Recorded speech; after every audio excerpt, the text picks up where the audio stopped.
서울대학교 출판문화원에서 주최하는 저술강연 제19회 저자에게 듣는다를 시작하겠습니다.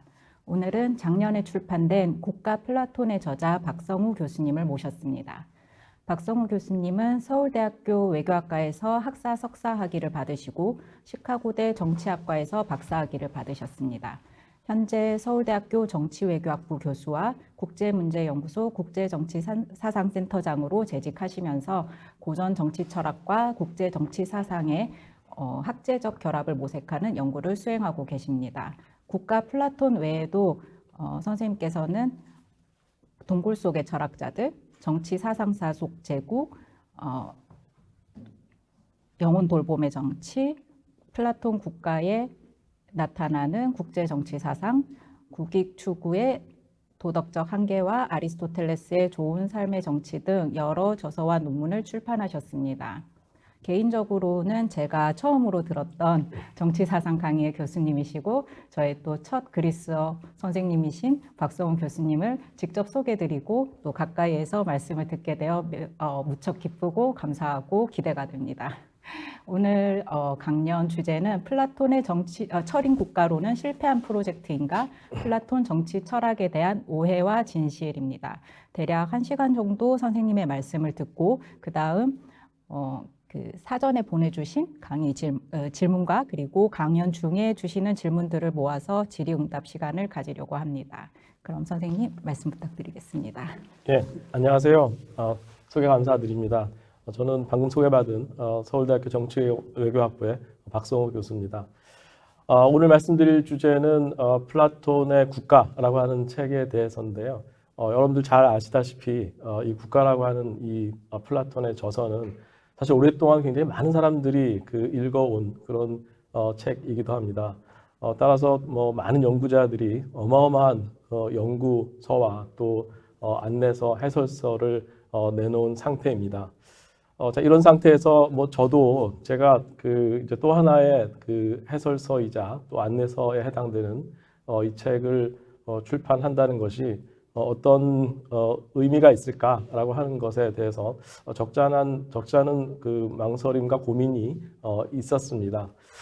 그럼에도 불구하고 이제 이 책을 출판하게 된 계기를 말씀드리자면, 물론 몇 해 전부터 서울대학교 출판문화원에서 이제 진행하는 고전 시리즈, 클래식 시리즈의 어떤 해설서를 우리 뜻을 같이 모으는 선생님들끼리 같이 한번 내보자라고 하는 그런 의기투합도 있었습니다만, 한편으로 개인적으로는 플라톤의 국가라고 하는 이 저서에 대해서 어떤 플라톤의 정치철학적, 정치사상적인 면모가 적어도 국내에서는 잘 부각되지 못한 측면이 있다라고 여겨져서 플라톤을 특별히 오늘 말씀드릴 정치철학 또 정치사상의 관점에서 들여다보고 있는 제 입장에서는 조금 그 부분들을 좀 보완해야 되겠다라고 하는 생각을 갖고 있었습니다.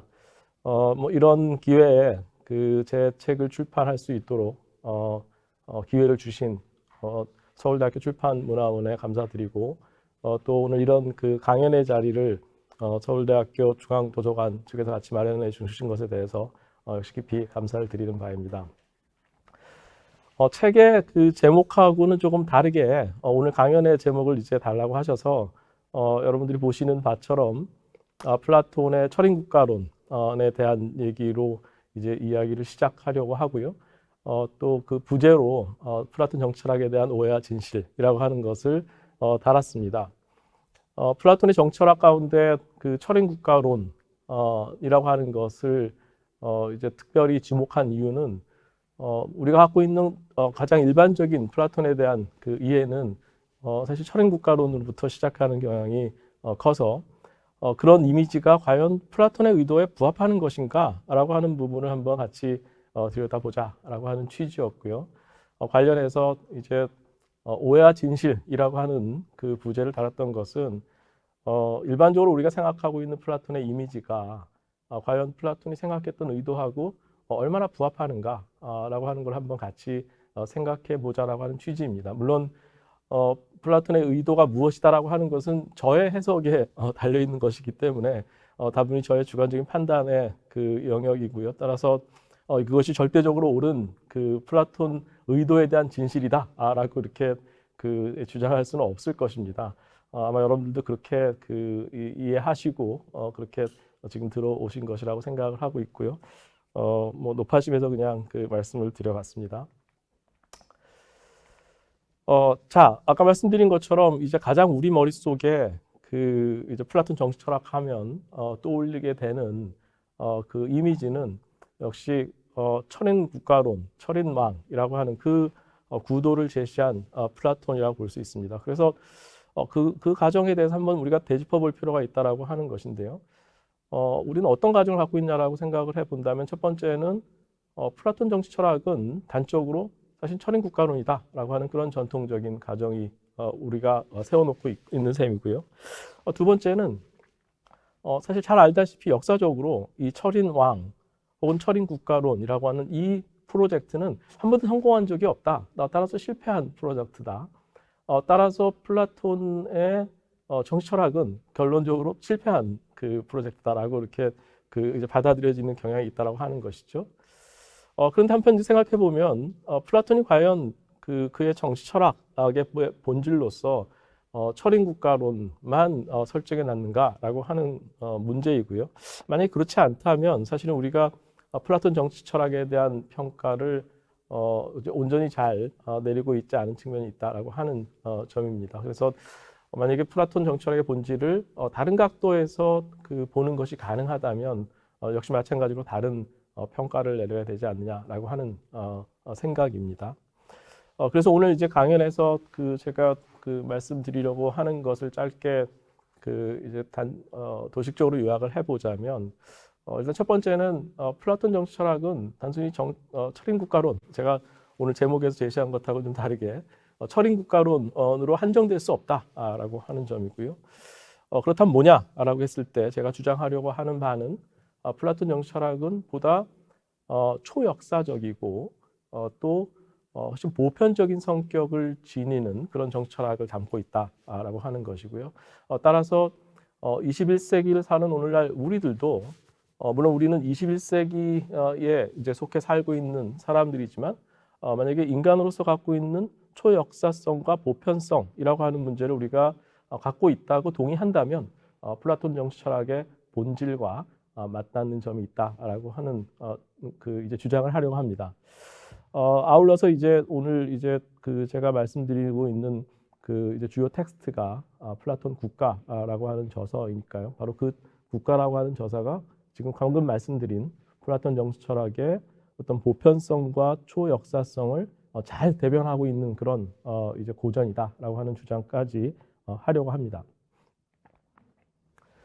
자, 이런 이제 플라톤 정치 철학에 대한 그 기왕의 이미지 그리고 또 그걸 어떻게 읽어야 될 것이냐라고 하는 문제를 이제 그 생각해 보려고 하는데요.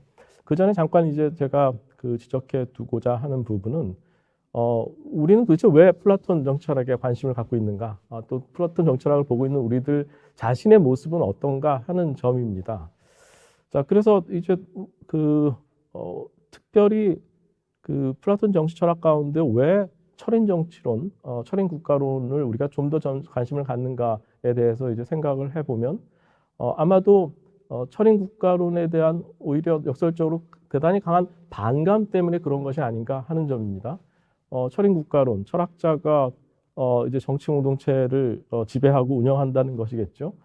자, 그것은 다분히 이제 전체주의적이고 또 권위주의적인 그 사고에 기반한 것이라고 우리가 생각할 수 있고, 따라서 반민주적인 이제 성향을 그대로 드러내는 모습이라고 볼 수 있겠습니다. 그래서 만약에 플라톤이 지금 이런 철인 정치론을 주장하는 것이 플라톤 정치 철학의 본질이라고 한다면 바로 이러한 정치 철학, 플라톤에 의해서 대표되고 있는 이러한 반민주적인 정치 철학은 우리가 경계해야 되겠다라고 하는 그런 취지에서 플라톤 정치 철학의 철인 정치론 뭐 이런 것을 우리가 지금까지 주목해 오지 않았는가. 따라서 플라톤 정치 철학의 어떤 그 문제점을 이제 반면교사로 삼기 위해서 지금까지 이런 플라톤 정치 철학에 대한 철인 국가론을 우리가 떠올린 것이 아닌가 하는 것이고요. 자, 그런데 그런 한편 그럼에도 불구하고 그러면 우리는 왜 플라톤 정치 철학을 나름대로 이제 존중하고 또 권위를 부여하고 있는가라고 하는 측면을 한번 생각해 볼 필요가 있습니다. 만약에 플라톤이 그렇게 반민주적인 정치 철학을 대변하는 사람으로 확실하게 간주된다면 그냥 그 이제 배제해 버리면 그만일 텐데 왜 지금까지 오랫동안 플라톤 정치 철학을 그렇게 이제 존중해 왔는가라고 하는 점인데요. 거기에도 역시 마찬가지 우리가 갖고 있는 내심, 우리의 그 이제 사고가 어느 정도 기반에 있다라고 하는 부분인데요. 무엇이냐면 철인 국가론이 갖고 있는 원칙을 들여다보면 그 원칙은 다름 아니라 정치 공동체의 운영에 있어서 지혜와 지식이 바탕이 돼야 된다라고 하는 그 원칙인 것이죠. 따라서 그 원칙 자체에 대해서는 우리가 상당히 이제 그 수용할 만한 그런 원칙이라고 하는 점을 우리가 암묵적으로 동의하고 있다는 점입니다. 다만 그 원칙을 현실적으로 실행하기 위해서 과연 누가 그러한 그 지혜와 지식을 갖고 있으며 그러한 지혜와 지식은 정치 공동체 안에서 어떤 식으로 운영되어야 되고 또 그것에 따른 부작용은 무엇인지 뭐 여러 가지 경험적으로 현실적으로 생겨날 수 있는 문제점을 우려하기 때문에 그 경계하고 반대하지만 다른 한편 여전히 정치 공동체 운영에 있어서 지혜와 어떤 그 이제 지식이라고 하는 것이 바탕이 될 필요가 있지 않겠느냐라고 하는 것에 대해서는 상당 부분 공감하는 측면이 있다고 하는 것이죠. 자, 그래서 우리는 굉장히 양면적인 그 이제 이 측면이 플라톤 정치학을 대면하면서 이제 우리한테 그 이제 내재해 있다고 볼 수 있는데요.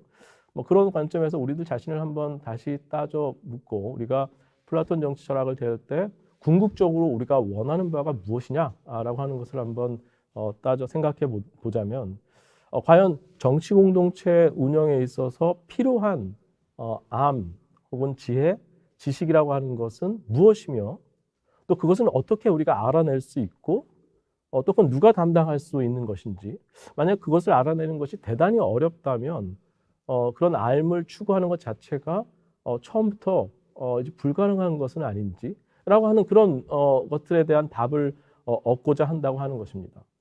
또 달리 다른 식으로 표현하자면 이런 알에 대한 추구를 일반적으로 넓게 보면 이제 철학이라고 이야기를 하고 또 어찌됐던 정치 공동체의 운영이라고 하는 부분을 정치라고 이제 이야기를 한다면 우리가 궁극적으로 알고 싶은 바는 우리가 플라톤 정치 철학을 통해서 궁극적으로 이해하고자 하는 바는 이 정치와 철학의 관계가 어떠한 것이냐, 어떠해야지 바람직한 것이냐라고 하는 부분을 이제 필요로 하는 것이고 플라톤 정치 철학을 대할 때 플라톤은 과연 그러면 정치와 철학의 관계를 어떻게 해명했느냐, 어떻게 소명했느냐라고 하는 부분을 이제 들여다보기 위해서 플라톤을 읽는 것이 아닌가라고 하는 생각을 하고 있습니다.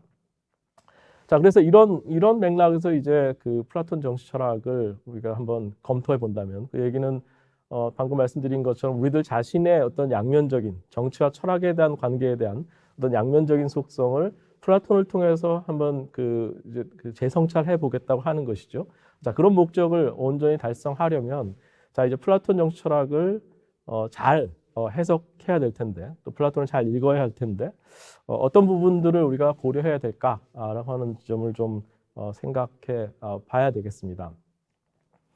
관련해서 플라톤을 읽어온 전통은 아까 말씀드린 것처럼 대단히 오랜 동안의 전통이 있었습니다. 그런데 그렇다면 과연 우리가 플라톤 정치철학과 관련해서 떠올리고 있는 그 이미지, 그것은 어디에 기인하는 것인가라고 하는 것을 생각해 본다면 대부분 19세기와 20세기의 그 동안에 플라톤을 읽어왔던 플라톤 해석의 어떤 주류의 상당 부분 영향을 받아왔습니다.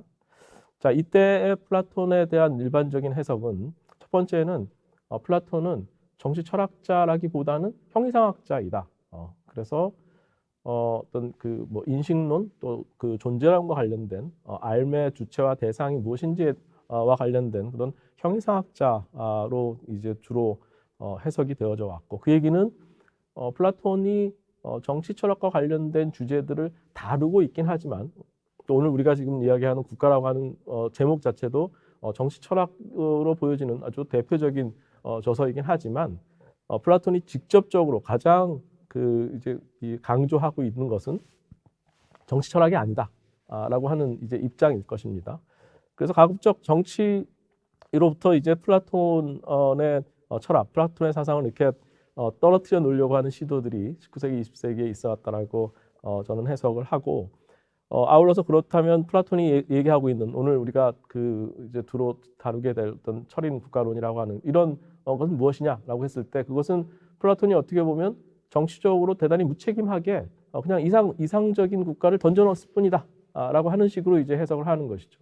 자, 이런 해석 때문에 사실은 가급적 플라톤을 정치적인 문제하고 좀 유리시켜서 해석하는 것이 오히려 플라톤을 잘 구해내는 것이겠다, 플라톤의 가치를 좀 더 살려내는 것이겠다라고 하는 식의 이제 해석이 주류를 이루었다고 생각합니다. 또 한편으로 아까 말씀드린 것처럼 플라톤이 만약에 이런 철인 국가론을 진지하게 제시한 것이라면 그야말로 플라톤은 대단히 우리의 어떤 민주적인 가치를 추구해야 될 우리들의 이제 관점에서는 대단히 위험하고 우려가 되는 그런 대상일 수밖에 없다라고 이제 이해를 한 것이라고 볼 수 있습니다.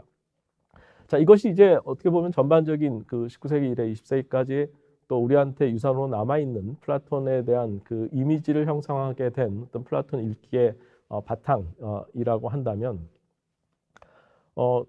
그렇다면 우리는 어떻게 플라톤을 읽어야 되는 것인가라고 하는 점입니다. 무슨 말씀이냐면 아까 그러한 플라톤의 독법은 상당 부분 20세기의 이제 사람들이 권위주의 또 어떤 반민주주의, 전체주의의 어떤 우려를 강하게 갖고 있는 가운데 플라톤 리딩도 바로 그런 관점에서 이제 비판의 관점에서 플라톤을 읽어왔다라고 하는 것이죠. 그들은 그들의 나름대로 어떤 문제의식 속에서 플라톤을 읽었다라고 하는 것이니까 의의가 있다고 볼 수 있고, 우리도 마찬가지로 사실은 그들이 갖고 있는 20세기인들이 갖고 있었던 어떤 문제의식을 상당 부분 공유하는 측면이 있습니다. 그렇기 때문에 그들이 남겨놓은 플라톤에 대한 이미지가 우리한테도 여전히 유효한 것으로 받아들여지는 측면이 있기도 하고요. 자, 그런데 나중에 이야기할 기회가 조금 있을지 모르겠습니다만 21세기를 사는 우리들은 사실은 20세기인들이 걱정하고 있는 어떤 전체주의 문제, 또 권위주의 문제, 그것들 포함해서 그것보다 훨씬 더 복잡하고 다양한 정치적인 문제에 이제 놓여 있습니다. 제가 사전에 이제 여러분들께서 이제 보내신 질문지를 좀 이렇게 봤었는데, 여러 질문 가운데 하나는 사실은 21세기를 사는 오늘날 우리들이 플라톤을 읽는 것이 어떤 의의가 있느냐라고 하는 것에 관련된 질문들이 꽤나 있었습니다. 이런 문제의식에 저도 전적으로 동의하고요. 따라서 우리의 문제를 풀기 위한 방식으로 플라톤을 읽어야 된다라고 하는 그런 측면에서도 적어도 20세기에 확정적으로 이제 20세기적인 기반을 통해서 읽어낸 플라톤 해석으로부터 좀 우리가 자유로워질 필요가 있다라고 하는 것이 첫 번째 제 말씀이고요.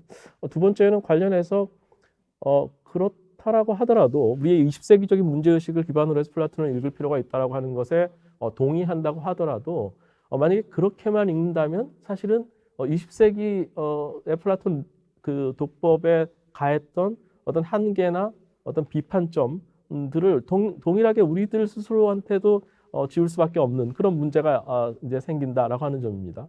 따라서 좀 더 본질적으로 옳게 이게 절대적으로 옳은 것은 아니겠습니다만 본질적으로 좀 더 옳게 플라톤을 읽는 방법 가운데 하나는 사실은 보편적인 질문, 또 아까 말씀드렸던 정치와 철학과 관련된 근본적인 질문의 관점에서 플라톤이 어떤 이제 접근을 하고 있고 또 어떤 대답을 내놨는지를 들여다보는 것이 20세기인으로서 21세기의 문제들을 기반해서 플라톤을 읽음과 동시에 플라톤이 여전히 보편적인 정치 철학자로서의 의의를 지니는 사람으로서 우리가 읽게 되는 방법이 아닌가 하는 생각을 하고 있습니다. 자, 그래서 그러면 우리는 과연 우리의 문제하고는 별도로 어떤 초역사적인 또 시공간을 초월하는 어떤 보편적인 진리라고 하는 것에 관심을 두고 있는가, 관심을 두고 있는 사람들인가라고 하는 것을 한번 자문해 본다면, 한편으로는 사실은 당연히 우리는 21세기적인 문제의식에 이제 초점이 맞춰져 있습니다만, 동시에 우리가 만약에 여전히 인권 혹은 인간 본성 뭐 이런 뭐 굉장히 복잡한 문제이긴 합니다만 이런 논의를 지금 끌어와서 뭔가 우리 문제를 풀려고 시도한다고 하는 것 자체는 사실은 인간으로서 가져야 되는 보편적인 권리가 무엇이고 인간이면 당연히 갖게 되는 본성이 무엇인가에 대한 논의를 하고 있다고 하는 것이죠. 따라서 우리는 뭐 역시 마찬가지 어떤 양면적인 성격을 갖고 있는 그 존재일 텐데 그 양면적인 성격 가운데 하나는 보편적인 것을 추구하는 보편적인 원리가 무엇인가라고 하는 원리를 분명히 추구하고 있다고 하는 것이고요. 그게 이제 플라톤을 이제 읽어야 되는 그 보편적인 질문을 포착하고 거기에 대해서 답하는 것 그것을 이제 따라가는 것이 플라톤을 읽어야 되는 이제 동기가 되어야 되지 않냐라고 하는 점입니다. 자, 그래서 이제 이런 보편적인 관점에서 플라톤을 읽어야 된다라고 하는 이제 주장을 하고 있는 셈인데요. 뭐 이것과 관련해서는 사실은 몇 가지 어려움 내지는 장애가 있습니다. 무슨 장애냐면 첫 번째는 과연 플라톤 정치 철학은 정말 우리가 보편적인 것을 플라톤 정치 철학으로부터 이제 추출해 내려고 한다고 하더라도 플라톤 본인이 정말 보편적인 초역사적인 그런 정치 사상가였느냐, 정철학자였느냐라고 하는 점일 것입니다. 무슨 말씀이냐면 결국 플라톤도 아테네의 역사적 맥락에 구속되어 있는 사람 아니냐. 플라톤은 그리스인이고 고대 아테네인이니까요. 자, 그래서 뭐 그로부터 어떤 보편적인 것을 끄집어낸다고 하는 것 자체가 사실은 처음부터 무리가 있는 것이 아닌가라고 하는 그런 반론이 있을 수 있습니다. 근데 이런 반론은 어떤 가정이 사실은 밑바탕에 깔려 있는 것이냐면 모든 정치 철학이라고 하는 것은 궁극적으로 어떤 역사성에 기인한다라고 하는 것이죠. 특정한 역사적 시점의 관점에 이제 기인한다라고 하는 이제 이 주장입니다. 그런데 사실 그런 주장에도 불구하고 사실은 우리가 여전히 플라톤 정치 철학 관련해서 접하게 되는 전통적인 해석은 플라톤을 훨씬 더 보편적인 관점에서 이해해온 전통이 존재한다라고 하는 점입니다. 따라서 글쎄요, 아까 말씀드렸던 19세기, 20세기의 그 플라톤 독법에 우리가 아주 이제 함몰되어 있지만 않는다면 훨씬 더 넓은 범주에서 플라톤에 대한 정치 철학적 관점의 이해가 가능해지고 그것은 보편적인 관점에서의 이해를 이제 가능하게 해준다라고 하는 점을 지적하고 싶습니다. 우리 역시 마찬가지 이제 그런 아까 말씀드린 양면적인 존재라고 이야기할 수 있을 것이고요. 한편으로는 21세기의 어떤 존재론적인 한계에 놓여 있는 사람인가 동시에 또 역시 마찬가지로 보편적인 질문 또 근본적인 질문을 던지고 싶고 그것에 대한 답을 이제 원하고 있는 이제 사람들이라고 볼 수 있겠습니다. 자, 그렇다면 이제 단적으로 플라톤 정치 철학에서 우리가 찾아내려고 하는 정치 철학의 가장 근본적인 질문은 무엇인가라고 하는 점을 한번 생각을 해보겠습니다. 어찌 보면 사실은 가장 근본적인 질문, 정치와 철학의 관계에서 아까 잠깐 소개해드렸습니다만 가장 근본적인 질문이라고 하는 것은 무엇이 가장 이상적인 정체인가라고 하는 점일 것입니다. 과연 첫 번째 질문은 과연 무엇이 가장 이상 정체인가라고 하는 무엇에 대한 답이 될 테고요. 관련해서 이상적인 정체라고 하는 것 자체는 사실은 정치공동체 운영과 관련된 것이기 때문에 불가피하게 어떤 현실의 적용 문제를 이제 떼어놓을 수가 없을 것입니다. 따라서 무엇이 이상적인 정체인가라고 하는 질문과 답은 곧바로 바로 그 결과가 그 답이 과연 현실에서 실천 가능한가, 적용 가능한가라고 하는 문제로 이어질 수밖에 없다고 하는 점입니다. 자, 이 문제는 사실은 정치가 갖고 있는 기본적인 속성과 철학이 갖고 있는 기본적인 속성과의 관계가 어떠하냐라고 하는 것으로 이제 규결될 수 있다고 하는 것이고요. 바로 그 지점을 이제 플라톤한테 찾아보려고 합니다. 그런데 한 가지 주의할 점은 제가 아까 말씀드린 것처럼 다분히 이제 플라톤을 읽는 방식 가운데는 플라톤을 한 사람의 어떤 역사적 맥락에서 읽으려고 하는 그런 태도가 있고 또 그것 자체가 전적으로 무의미하거나 잘못된 것이라고 볼 수는 없습니다. 자, 그럼에도 불구하고 사실은 무엇이 가장 근본적인 질문인지를 찾아내기 위한 경로로서 플라톤을 읽어낸다고 한다면 가급적 이제 플라톤도 이제 당시의 어떤 역사적 맥락에 한정되어 있는 정치 철학자가 아니라 보편적인 질문을 내세우고 그것을 답하는 사람으로 읽을 필요가 있다라고 하는 점입니다. 자, 그래서 그러면 뭐 이런 목적을 달성하기 위해서 그럼 오늘 다루게 될 이 플라톤의 국가라고 하는 이 책을 어떻게 읽을 것인가 라고 하는 점입니다. 단적으로 말씀드리면 사실은 플라톤도 당시의 역사적인 맥락을 활용할 수밖에 없었을 것입니다. 왜냐하면 첫 번째 독자는 당연히 아테네인이었고, 따라서 아테네인들한테 익숙한 어떤 뭐 정치나 사회, 역사, 문화, 당시의 신화 뭐 이런 것들을 활용할 수밖에 없었을 것입니다. 자, 그럼에도 불구하고 사실은 그런 컨텍스트에서, 그런 맥락에서 이제 벗어나서 플라톤이 던지고 있는 근본적인 질문을 우리가 수정할 필요가 있겠다라고 하는 것이고요. 그럼 어떻게 그걸 할 수 있느냐라고 하는 문제는 뭐 굉장히 구체적인 그 텍스트 안에서의 이제 논점들을 들어서 우리가 설명할 수밖에 없을 텐데, 또 그 설명 가운데는 뭐 서로 좀 어떤 역사적인 맥락에서의 이해와 제가 지금 말씀드리려고 하는 드리고 있는 어떤 보편적인 관점에서의 이해가 충돌할 수 있는 경우도 있습니다. 그건 해석과 어떤 논란의 소지가 있을 부분인데요. 어쨌든 제가 강조하고 싶은 것은 모든 텍스트의 사안들, 그리고 또 어떤 해석의 그 부분이 필요한 것들을 당시의 역사적인 맥락으로 환원시켜서 해석하는 것이 뭐 답이다라고 하는 식의 그 접근은 이제 지양할 필요가 있지 않냐라고 하는 것이고요. 그것이 플라톤 정치철학을 어떤 보편적인 관점에서 읽을 수 있는 그런 이제 출발점이 될 것이라고 생각합니다. 자, 이와 관련해서 이제 그러면 그 텍스트를 굉장히 꼼꼼하고 자세하게 읽는 것, 그것이 어떻게 보면 어떤 것이 당시 역사적 맥락에 한정돼 있는 논의이고, 또 어떤 것이 플라톤이 정말 지금 초역사적이고 어떤 보편적인 관점에서 정치철학을 이제 제시하고자 하는 그 목적에 부합하는 내용인지를 이제 구분해 가면서 읽어야 될 텐데요. 그러면 어떻게 읽어야 되느냐라고 할 때 가급적 플라톤이 사용하고 있는 모든 어떤 글쓰기의 수단을 이제 이제 의식하면서 읽는 것이 필요할 것입니다. 따라서 그 관점에서 보면 플라톤이 사용하고 있는 그 글쓰기의 형식이 무엇인지를 잘 들여다봐야 되는데, 잘 알려져 있다시피 플라톤 글쓰기의 형식은 대화편이라고 하는 것입니다. 그래서 주로 소크라테스가 주인공이 되어갖고 이제 대화를 이제 기술하는 것이죠.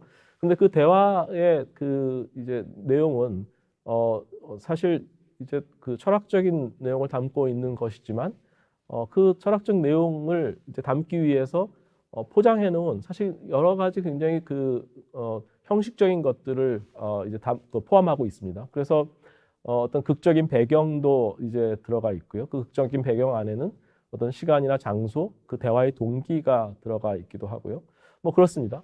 자, 그래서 이런 여러 가지 이제 플라톤이 제시하고 있는 철학적 내용의 형식에 해당되는 여러 가지 어떤 드라마적인 형식들, 이 내용들을 모두 다 사실은 플라톤의 의도의 관점에서 포착하려고 노력하는 것이 플라톤 정치 철학의 본질을 이해하는데 대단히 필수적인 그런 이제 작업이다라고 말씀을 드릴 수 있고요.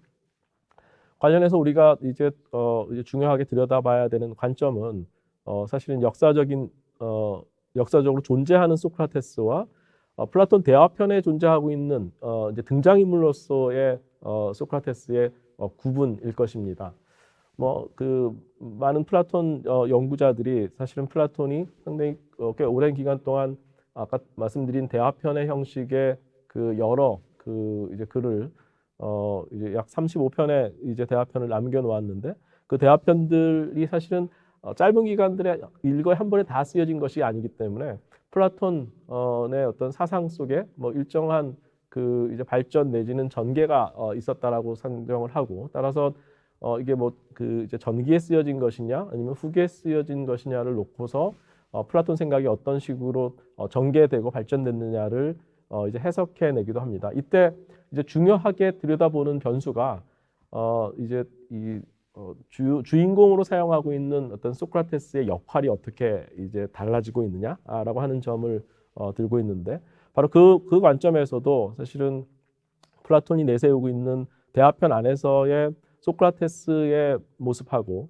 그것하고 별도로 역사적으로 존재하고 있는 소크라테스를 구분해가면서 읽을 필요가 있다라고 하는 점이 사실 많은 연구자들에 의해서 이 지적되고 있고요. 뭐 이 지점에 대해서는 뭐 나중에 기회가 되면 혹시 이제 질문자와 같이 얘기할 수 있는 시간이 허락될지는 모르겠습니다만, 뭐 역사적 인물로서의 소크라테스가 취하려고 했던 이제 지향하려고 했던 철학은 사실은 어떤 경우에도 글쓰기를 통해서 철학적 활동이 담보될 수 없는 것이다라고 하는 입장이었는데, 플라톤은 그럼에도 불구하고 이제 글쓰기를 해서 오늘날 우리가 읽을 수 있는 어떤 철학의 이제 저작들을 남겨놓은 셈이겠죠. 뭐 어찌 보면 대화편이라고 하는 바로 그 형식이라고 하는 것이 이제 특정한 상대를 전제로 해서 철학을 할 수밖에 없다라고 하는 역사적으로 존재했던 소크라테스의 철학적 입장과 뭐 그럼에도 불구하고 어쨌든 저작을 남기고 싶은 어떤 플라톤의 어떤 철학적인 욕구를 적절하게 이제 조절했던 타협의 산물이 아닌가라고 하는 생각을 해볼 수 있을 것입니다.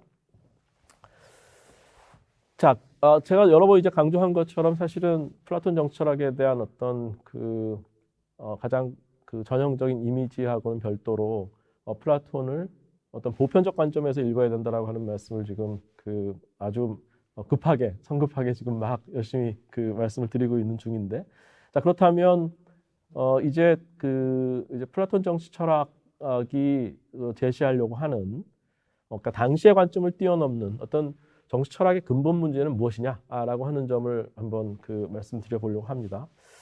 뭐 생각해 보면 더 이제 여러 가지가 있을 수 있겠습니다만, 특히 이제 오늘 주제로 다루고 있는 플라톤 국가라고 하는 이 책을 통해서 플라톤이 제시하려고 하는 정치 철학의 근본 문제, 근본 질문이라고 하는 것은 지금 여기 이제 제가 써놓은 어떤 4가지의 주제를 일단 상정해 볼 수 있을 것 같습니다. 첫 번째는 이제 정의라고 하는 문제. 이 플라톤의 국가라고 하는 책에서 다루고 있는 메인 토픽이죠. 정의란 무엇인가라고 하는 것. 자, 그것은 정의의 문제로 국한되는 것이 아니라 사실은 삶 전체의 문제다라고 하는 것이고요. 두 번째는 그 문제는 좋은 삶 전체의 문제라고 하는 것은 사실은 불가분 정치 공동체의 문제하고 연루되어 있고, 그것은 궁극적으로 이상 정치가 무엇이냐, 이상적인 정치 공동체가 무엇이냐라고 하는 것하고 관련돼 있다고 하는 것이고요. 세 번째는 정의의 문제는 사실은 개인이나 국가에 한정되어 있는 그런 주제라기보다 적어도 플라톤에게는 그것보다 훨씬 더 높은 범주에 훨씬 더 넓은 범주의 문제였다라고 하는 점입니다. 그런데 자연이나 우주적 질서까지를 포함할 수 있다라고 하는 것이죠. 네 번째는 조금 이제 생소하게 들릴지 모르겠습니다만, 정치 공동체에서 이제 주로 플라톤은 정치 철학이라고 정치와 철학의 관계를 주로 이제 다루고 있습니다만, 신학과 종교라고 하는 것이 굉장히 중요한 변수로 대두될 수 있다라고 하는 점입니다. 자, 이 4가지를 이제 오늘 이제 정치철학, 플라톤이 제시하고 있는 정치철학의 근본 문제에 이제 쟁점들로 이제 말씀을 드리려고 하는데요. 하나씩 이제 짧게 살펴보자면, 사실 정의의 문제라고 하는 것은 우리는 일반적으로 개별적인 행위나 어떤 특정한 사건의 어떤 판단을 위해서 필요한 기준이라고 여겨지는 경우가 있습니다. 그렇지만 이제 플라톤의 국가의 이제 초반부를 읽어본 분들은 잘 아시겠지만, 케팔로스라고 하는 이제 대화 상대자는 정의가 무엇인가라고 하는 문제를 처음부터 그냥 끄집어낸 것이 아니라 자신의 삶 전체가 사실은 누가 보더라도 떳떳하고 하물며 신이 보더라도 떳떳한 삶이다. 그리고 그 이유는 자기가 정의롭게 살았기 때문이다라고 하는 식으로 자신의 삶을 되돌아봅니다. 자, 그 얘기에 우리가 상당 부분 공감하는 이유는 정의의 문제라고 하는 것은 아까 말씀드린 어떤 개별적인 사안으로 국한되는 것이 아니라, 우리가 정의의 문제를 그토록 관심을 두고 있는 이유는 사실 어떤 삶이 좋은 삶인가, 어떻게 살아야 되는가라고 하는 문제가 정의의 문제하고 직결되기 때문이다라고 하는 점입니다. 자, 그런데 좋은 삶의 문제라고 하는 것이 우리의 궁극적인 관심사라고 했을 때, 그 다음 이제 제기되는 이제 문제는 어떻게 살 것인가, 혹은 또 좋은 삶의 문제는 우리가 인간인 한에는 부득이 정치 공동체 문제하고 분리시켜서 생각할 수 없다라고 하는 점입니다. 왜냐하면 인간은 이제 그 공동체 안에서의 삶을 영위할 수밖에 없기 때문인 것이죠. 뭐 이거 관련해서는 사실은 아리스토텔레스가 뭐 인간은 정치적 동물이라고 하는 얘기로 우리한테 익숙하게 잘 알려져 있습니다만, 굳이 아리스토텔레스에 기대지 않는다고 하더라도 사실은 우리가 완전히 고립된 삶을 전제하지 않는 한은 좋은 삶이 무엇인지를 고려할 때 공동체하고의 관계, 혹은 또 다른 사람하고의 관계를 어떻게 설정할지를 같이 연결시켜서 생각하지 않을 수 없다라고 하는 점이죠. 자, 그래서 그 플라톤의 국가에 제시되어 있는 어떤 플라톤 정치 철학의 가장 근본적인 첫 번째 그 이제 문제는 정의 문제는 사실은 공동체 전체의 문제임과 동시에 우리가 어떻게 살 것인가의 문제하고 직결될 수밖에 없다라고 하는 것이고, 그 문제는 이어서 이런 어떻게 살 것인가와 관련된 문제를 고민하고 있는 여러 사람들이 속해 있는 공동체를 우리가 상정해야 될 것이고, 바로 그 공동체 가운데 가장 이상적인 정체의 모습은 어떤가라고 하는 점을 이제 따져 물을 수밖에 없다고 하는 점이죠. 그래서 이상 정체가 무엇인가라고 하는 그 이제 문제가 이제 뒤이어서 나온다고 하는 것이고요. 그랬을 때 이제 이상적 정체와 관련해서 우리가 제기할 수 있는 여러 가지 몇 가지 쟁점들을 한번 떠올려 볼 필요가 있는데요. 첫 번째는 이 이상적인 정체 얘기를 할 때 우리는 즉각적으로 사실은 현실에서 그것이 과연 실현 가능할까라고 하는 것을 먼저 뭐랄까요? 사전적으로 염려하는 경향이 있습니다. 왜냐하면 정체라고 하는 것이 갖고 있는 속성이 바로 현실의 적용 가능성을 이제 필수적으로 하기 때문에 그러한 것이죠.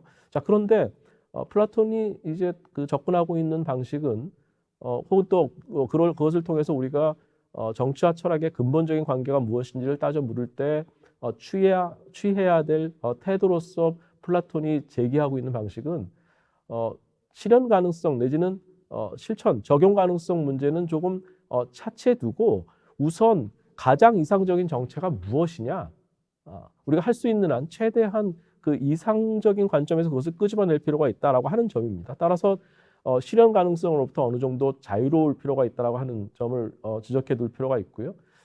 두 번째 문제는 이제 물론 실현 가능성 얘기를 이제 동시에 고려하게 될 때 그 다음 불가피하게 생기게 되는 문제 가운데 하나는 정치 공동체 안에 모든 사람들이 동일하게 모든 일들을 다 이제 동일하게 행할 수 없다라고 하는 점입니다.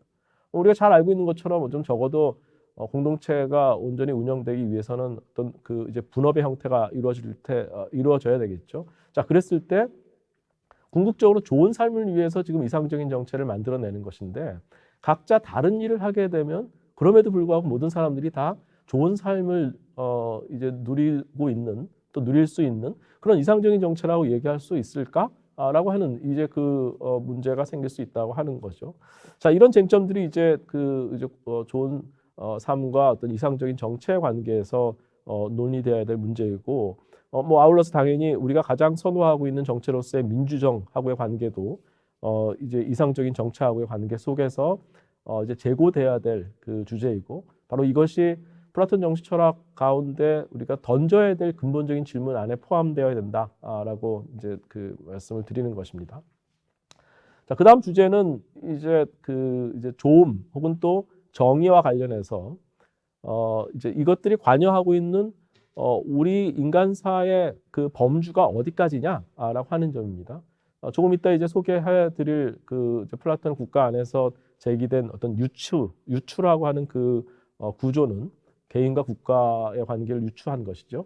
그 유추의 구조는 사실 개인의 정의와 국가의 정의라고 하는 그 구조가 대단히 유사하다라고 하는 가정을 깔고 있는 것인데, 과연 정의 혹은 조음 이라고 하는 이 본질은 개인이나 국가에만 한정될 문제인가라고 하는 점입니다.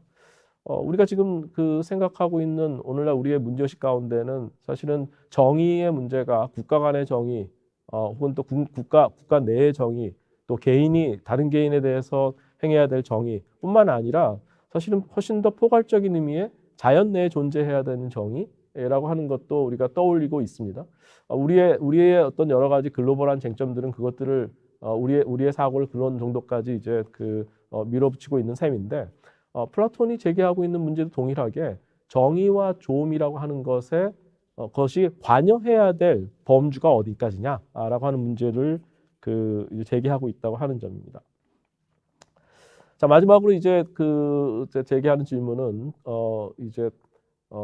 그 신학과 종교의 문제일 텐데요. 이제 종교와 신학이 이제 공동체 안에서 이제 부상하게 되는 이유는 사실은 인간 사회에서 기본적으로 뭐 고대의 시기나 지금이나 어떻게 보면 크게 차이가 없을지 모르겠습니다만, 공동체 안에서 다분히 통제 불가능하고 우리가 이해 불가능한 현상들이 존재합니다. 왜냐하면 기본적으로 인간의 존재라고 하는 것은 물론 동물과 구분되지만 모든 것을 알 수 있고 모든 것을 행할 수 있는 신의 존재와도 구분되기 때문이죠. 자, 그런데 재미있는 것은 공동체 안에서 우리 인간의 존재는 사실 신이 어떠한 의도를 갖고 있고 또 신에 대해서 어떻게 해석하느냐가 공동체를 운영하는데 굉장히 여러 방면에서 영향을 미치고 있다고 하는 것이죠. 뭐 달리 얘기하자면 뭐 고대 시기에는 어떤 신화 또는 어떤 종교라고 하는 것이 공동체 운영 원리에 굉장히 중요한 변수가 되었다라고 하는 것을 우리가 잘 알고 있습니다. 자, 그런데 이것은 사실 고대의 경우뿐만 아니라 오늘날 우리들도 사실 우리가 한 공동체 안에, 한 국가 안에, 민족 국가 안에 동포 내지 시민이라고 얘기할 때 그 동포와 시민이 갖고 있는 어떤 동질성은 다분히 우리가 암묵적으로 여기고 있는 어떤 국가적인 신화 속에 이제 포함되어 있는 것이고 거기에 의존하고 있는 바가 크다고 얘기할 수 있습니다. 자, 그런 관점에서 플라톤도 분명히 어떤 신화나 종교의 문제를 정치 철학의 근본 문제 가운데 하나로서 제기하고 있다고 볼 수 있고요. 이랬을 때 우리가 따져 물어야 될 어떤 근본적인 관계는, 자, 그것이 정의든 조음이든 아니면 이상적인 정체든 어떤 무엇에 대해서 이제 알을 추구하려고 하는 그런 철학, 그리고 그것이 설령 온전하게 완전히 이제 지식으로서 지혜로서 구해지지 못하더라도 여전히 그런 지혜를 사랑하고 추구하는 바로 그 철학의 존재가 하나 있다고 한다면, 모든 인간사를 둘러싼 모든 것들의 어떤 기원이 사실은 신한테 있다라고 하는 것. 뭐 그걸 통해서 사실은 우리 인간사의 모든 것들을 어떻게 보면 설명할 수 있고 또 이해할 수 있는 것이겠죠. 다만 그것에 대한 믿음이 전제돼야 될 것입니다.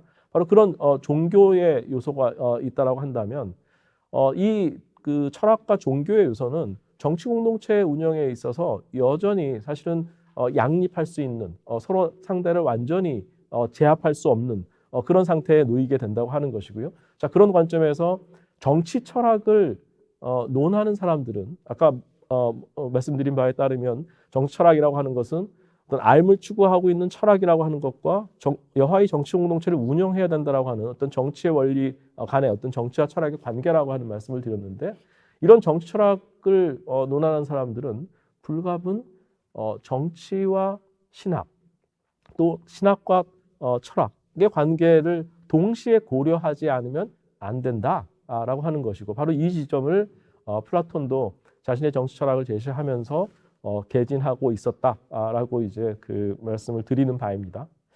자, 이 관계를 조금 이제 단적인 예를 들어서 말씀드리자면, 사실은 소크라테스의 죽음이라고 하는 것을 어떻게 해석할 것이냐라고 하는 것도 지금 정치와 철학과 종교의 어떤 삼자 관계에 대한 이해를 갖고서 해석해 볼 수 있는 여지가 있다고 하는 것이죠. 무슨 말씀이냐면, 어떤 무신론자인 소크라테스, 철학이라고 하는 이름으로 종교를 무시하고 배제한 소크라테스를 종교의 관점에서 정치 권력, 당시 아테네 민주정이라고 하는 정치 권력을 활용해서 소크라테스를 어떤 종교가 어떤 철학을 대상으로 해서 소크라테스라고 하는 그 대상을 핍박한 것이다 라고 이제 해석할 여지가 있다고 하는 것입니다. 자, 이렇게 보면 이제 종교가 정치 권력을 활용해서 수단으로 이제 철학을 핍박한 예로 소크라테스의 죽음을 이제 해석하는 것인데, 사실 이렇게 단적으로 이제 해석할 수 있는 것이 아니라 뭐 예컨대 아테네 민주정 혹은 이제 아테네 정치가 종교를 구실로 해서, 혹은 소크라테스가 반종교적이다, 무신론자다라고 하는 식의 어떤 그걸 구실로 삼아서 오히려 철학을 핍박한 것이라고 해석할 여지도 있습니다. 이렇게 본다면 정치가 종교를 수단으로 삼아서 철학을 핍박한 것이죠. 제가 말씀드리려고 하는 것은 지금 정치, 종교, 철학 이 삼자 관계가 사실은 여러 가지 복합적인 역학관계에 놓여 있게 된다고 하는 것이고요. 바로 그 문제를 플라톤 정치 철학이 지적하고 있다라고 이제 말씀을 드릴 수가 있겠습니다. 자, 이제 굉장히 급하게 이제 네 가지의 근본적인 문제, 플라톤의 정치 철학 안에서 우리가 찾아내야 될 근본적인 문제가 무엇인가에 대해서 이제 말씀을 드렸고, 이제 남은 시간 동안에는 좀 더 텍스트에 들어가서 플라톤 국가 안에서 지금 말씀드렸던 네 가지 주제들이 어떤 식으로 펼쳐지는지 조금 이제 구체적으로 들어가서 말씀을 드려보려고 합니다. 자, 그래서 플라톤의 국가는 10개의 권으로 나눠져 있습니다. 그래서 첫 번째 1권에서는 이제 소크라테스가 글라우콘과 함께 피라이우스에서 다시 아테네로 돌아가는 길에 있었는데, 이제 피라이우스에 살고 있는 케팔로스라고 하는 아까 말씀드렸던 노인장이 베풀고 있는 향연에 초대를 돼서, 사실은 반강제로 이제 이끌려서 향연의 장에 이제 불려가는 그런 장면이 묘사가 되어 있고, 거기에서 이제 정의란 무엇인가에 대한 논의가 굉장히 말의 향연의 형태로 펼쳐지게 됩니다. 뭐 아까 말씀드린 것처럼 이 1권의 내용을 우리가 아주 유심히 잘 주목해야 되는 이유는 플라톤이 어떤 자신의 대화편을 쓸 때 이제 대화편은 단순히 철학적 이제 논의의 내용을 담은 어떤 대화의 형식으로만 이제 남겨놓은 것이 아니라 그 대화를 감싸고 있는 어떤 극적인 배경들을 잘 제시하고 있다고 하는 것이죠.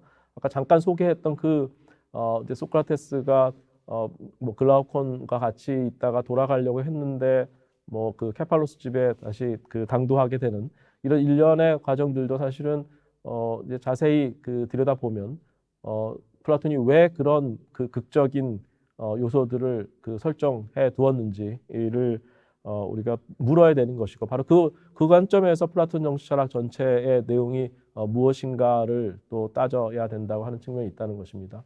뭐 그냥 한 가지 단적으로만 말씀드리면, 사실은 그러니까 소크라테스가 원해서 그 자리에 돌아가게 된 것은 아니었고, 사실은 반강제로 이제 케팔로스 집에 가게 됐었는데, 뭐 그것의 의미는 어떻게 보면 정치 공동체 운영이라고 하는 것은 사실은 한편으로는 말의 설득의 부분이 있지만, 다른 한편 불가분 폭력의 요소가 이미 전제되어 있는 것이다라고 하는 것에 대한 메타포가 담겨 있다고 볼 수 있습니다. 또 아울러서 한 가지 주목해야 될 부분은 이 전체적인 대화 안에 플라톤 자신은 들어가 있지 않습니다. 반면 소크라테스하고 대화를 나누고 있는 주 대화 상대자가 되는 글라우콘이나 아데이만토스는 바로 플라톤의 형제들이죠. 왜 그런 설정을 했느냐? 왜 플라톤 자신은 빼놓고서 지금 이런 대화편을 구성했느냐라고 하는 것 자체가 사실은 커다란 이제 질문거리고, 그것을 어떻게 답하느냐에 따라서 플라톤 정치 철학이 무엇이냐를 해명하는 것하고도 이제 관련이 있을 듯합니다. 자, 아까 잠깐 소개해드린 것처럼 플라톤 정치 철학의 근본 질문 가운데 하나는 사실은 정의의 문제는 삶 전체의 문제고 좋은 삶의 문제라고 하는 점을 말씀드렸는데, 바로 그런 문제 제기가 케팔로스를 통해서 이제 나타나고요.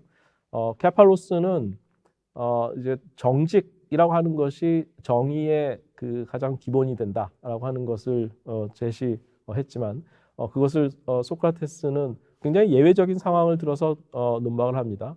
뭐 거기에 대해서 케팔로스는 그렇게 딱히 뭐 직접적으로 반론을 제기하지 않고 대신 자신은 이제 신한테 제사를 지내야 된다라고 하면서 자리를 뜨고 나머지 사람들이 그러면 케팔로스가 내렸던 어떤 정의에 대한 규정의 하자를 어떻게 이제 극복할 것이냐. 그렇다면 또 다른 정의, 저스티스 정의의 다른 대안은 무엇인가라고 하는 논의들을 이어가고 있습니다. 바로 사실은 이 장면에서 우리가 주목해야 될 부분은 어떻게 살 것인가의 문제가 사실은 정의를 둘러싼 주요한 문제라고 하는 것과 동시에 사실은 그 문제에 대한 궁극적인 답을 구하는 방식이 하나는 케팔로스처럼 이제 신한테 의탁하는 방법이 있고 또 하나는 나머지 사람들이 취했던 것처럼 사실은 철학적으로 어떤 것이 그러면 우리가 일관성을 유지할 수 있는 우리 삶 전체에서 어떻게 살 것인지에 대한 답을 구할 수 있는 그런 답인지를 찾아가는 방식이 있다라고 하는 것이죠.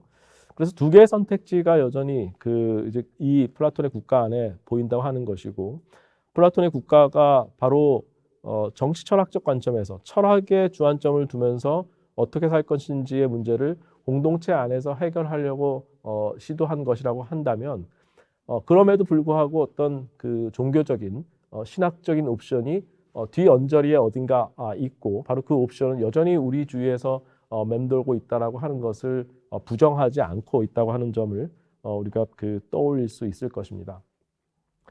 자, 그래서 이제 그런 일권에서의 어떤 어떤 기본적인 이제 철학적인 방향으로서의 전환을 플라톤이 이제 상정해 놓은 이후에 제기하고 있는 어떤 정의에 대한 관점들은 사실은 우리가 상식적으로 이미 알고 있는 내용들이 많이 있습니다. 무엇이냐면 만약에 정직이라고 하는 것으로 우리가 모든 정의 또 우리의 삶의 방식을 단편적으로 다 구성해내는 것이 좀 부족하다면 폴레마르코스처럼 사실은 우리한테 적이 되는 사람한테 이제 해를 가하고 우리한테 친구에게 이득을 주는 것이 정의다. 조금 더 넓게 해석을 하자면 우리의 동포 시민, 동료 시민, 우리의 자국 시민들에 대해서는 내가 이제 이득을 주는 그런 정의로운 행동을 하고, 또 적에 대해서는 용감하게 이제 대적하는, 그래서 해를 가하는, 그것이 정의라고 이야기할 수 있다. 이런 정의관은 사실은 우리 근대 이후에 국민국가를 설정하고 있는 우리들한테는 상대적으로 굉장히 익숙한 정의관입니다. 시민적인 덕성을 발휘해야 되는 것이고, 바로 시민으로서의 어떤 훌륭한 삶이 곧바로 인간으로서의 훌륭한 삶을 이제 의미하는 것이다라고 이야기하는 것이죠. 자, 그런데 뭐 만약에 단적으로 시민적 좋은 시민이라고 하는 것만이 이제 좋은 삶의 기준이라고 여기게 된다면 뭐 당장 떠오를 수 있는 뭐 여러 가지 한계들이 있겠죠. 그런데 어떤 이제 독재 국가나 뭐 어떤 이제 인륜적인 반인륜적인 범죄를 저지르는 정체에 대해서도 내가 여전히 좋은 시민으로서 사는 것이, 그 명령에 복종해 사는 것이 그것이 좋은 삶이라고 얘기할 수 있느냐라고 하는 문제를 남기게 되니까요. 자, 그런 맥락에서 한편으로는 폴레마르코스의 정의관이 시민적 이제 정의관의 측면에서 유효한 것임에도 불구하고 여전히 한계가 있다는 것을 이제 소크라테스가 지적하고 있고요. 그 다음 이제 제시되는 정의관은 훨씬 더 우리의 어떤 상식적인 혹은 또 우리의 감성에 잘 부합하는 정의관으로 나타나는 트라시마코스의 정의관입니다. 트라시마코스는 소피스트의 한 사람이고, 그래서 우리가 주장하는 바, 그의 주장에 따르면 우리가 소위 정의라고 일컬어지는 것은 사실은 강자가 자신들의 이득에 맞춰서 어떤 법을 제정했을 텐데 그 법을 잘 준수하는 것을 정의라고 일컫기 때문에 사실상 정의라고 일컬어지는 것은 따지고 보면 강자의 이득에 이제 종사하는 꼴이 되는 것이다라고 이제 주장을 하는 것이죠. 자, 그래서 뭐 이 얘기는 사실은 정의롭게 사는 것이 과연 훌륭한 삶이냐라고 하는 것을 전면적으로 부인하는 것이고, 이런 트라시마코스의 입장은 상당 부분 우리가 오늘날 우리가 삶을 살면서 뭐 그때뿐만 아니라 그러니까 오늘날 우리들도요.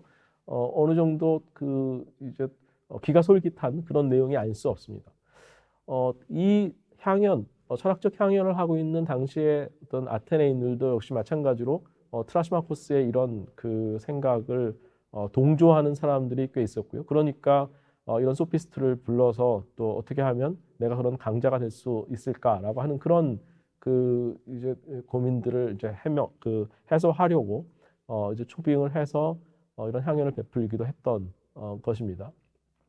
뭐 이것과 관련해서 이제 소크라테스가 그 이제 제기하고 있는 논박은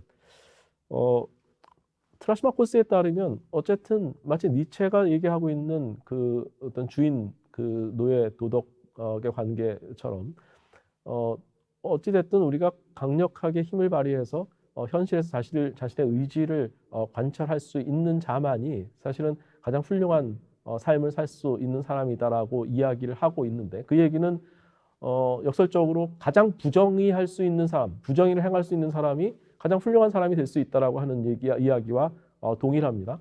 자, 그런데 여기에 대한 소크라테스의 반론은 그래도 우리가 소위 인간적인 덕, 적어도 지혜나 절제 같은 것 이것이 훌륭하다고 이야기하지 않느냐라고 하는 반론을 하는 것이죠. 또 하나는 트라시마코스가 이야기하는 것처럼 그렇게 부정의의 만연, 부정의가 온통 이제 주도하고 있는 그러한 현상만으로 정말 그 주장대로 정말 힘을 제대로 발휘할 수 있느냐라고 하는 것에 대해서도 문제 제기를 합니다. 이것은 두 번째 문제 제기인데 예컨대 아무리 나쁜 도적대 집단이라고 하더라도 그 도적대가 대외적으로는 대단히 부정의를 행한다고 하더라도 적어도 어느 정도 그 내부에 있는 구성원들끼리는 그래도 정의로운 태도를 지향할 때 그 도덕대가 그 힘을 발휘할 수 있지 않겠냐. 무슨 말씀이냐면 결국은 부정의가 온통 만연되어 있는 곳에서는 사실은 트라시마코스가 이야기하고 있는 명제, 부정의가 힘을 발휘할 수 있다고 하는 그 명제조차도 제대로 그 실효를 거둘 수 없지 않느냐라고 하는 점입니다. 뭐 마지막으로 또 소크라테스가 제기하고 있는 것은 트라시마코스에 따르면 아까 말씀드린 부정의를 행할 수 있는 그런 정도의 강력한 힘을 갖고 있는 사람이야말로 모든 사람이 다 그렇게 할 수 없으니까 그런 아주 소수의 사람들이야말로 정말 행복한 사람이다 라고 이야기를 하고 있는데 정말 그러냐? 정말 그게 행복인가? 우리가 모든 것을 자기가 원하는 대로 다 행할 수 있는 그런 능력을 갖추게 되면 그것이 부정이냐 무엇이냐라고 상관없이 그러면 정말 행복한 것이냐라고 했을 때 거기에 대해서 이제 의문을 제기하는 것이고요. 우리한테는 어떤 내적인 영혼 내부의 행복 라고 하는 것이 존재하지 않냐라고 하는 것이고 물질적인 행복을 떠나서 혹은 권력력의 충족이라고 하는 것을 떠나서 어떤 뭐 공동체로부터의 인정 혹은 종교나 어떤 신적인 요소로부터의 어떤 인정이나 어떤 보상 뭐 이런 것들도 행복의 요소라고 여기지지 않느냐라고 하는 문제 제기를 합니다. 자, 제가 지금 이렇게 사실은 두서없이 소크라테스와 트라시마코스의 어떤 논박을 조금 이제 일반화시켜서 이야기를 이제 말씀을 드린 것인데 뭐 일견 소크라테스의 얘기도 옳고 또 트라시마코스의 이야기도 좀 기가 솔깃한 부분이 있는 것이고요. 그래서 사실 이런 상태가 사실은 일권의 플라톤의 국가 일권에서 논의하고 있는 사람들의 기본적인 기조라고 말씀드릴 수 있을 것입니다. 무슨 말씀이냐면 전적으로 소크라테스 얘기가 옳은 것 같지도 않고 또 그렇다고 해서 무조건 부정의 또 권력 유혹을 충족하는 것 이런 식의 지극히 소위 현실주의적인 방식의 세계관이 그대로 우리가 받아들일 만한 것도 아니다라고 하는 그런 정도의 어떤 아직 미정의 상태에 놓여 있는 것이 일권의 상태이고 그래서 이제 이 사람들은 사실은 그렇다면 우리가 확실하게 어떻게 살아야 되는 것인지 정의롭게 산다라고 하는 것이 만약에 정말 행복이고 인간한테 이제 가장 덕성을 주는 덕성을 구성하는 그런 요소라고 이야기할 수 있는지 그것이 정말 우리가 추구하는 바인지를 확인하려면 그렇다면 그 정의라고 하는 것은 무엇인지 뭐 이런 논의들을 이어갈 필요가 있겠다라고 하는 것이 이제 일권의 논의입니다. 그래서 결국은 철학적인 탐구가 필요하다라고 하는 것이 이제 그 이들의 결론이고 그런 결론을 그 이제 진행하기 위해서 이제 논의가 이제 이어진다라고 볼 수 있는데요. 그 논의를 이끌고 있는 가장 중요한 어떤 구조는 다름 아니라 사실은 개인과 국가 간에 동시에 적용될 수 있는 정의관이라고 하는 것이 존재하지 않냐라고 하는 것이고요. 그랬을 때 이제 소크라테스의 제안은 개인한테 있어서 정의가 무엇인지를 가려내는 것이 사실은 대단히 어려운 측면이 있으니까 국가에 있어서 정의가 무엇인지를 찾아내고 그것으로부터 어떤 그 원리를 이제 개인한테도 적용해보자 뭐라고 하는 것입니다.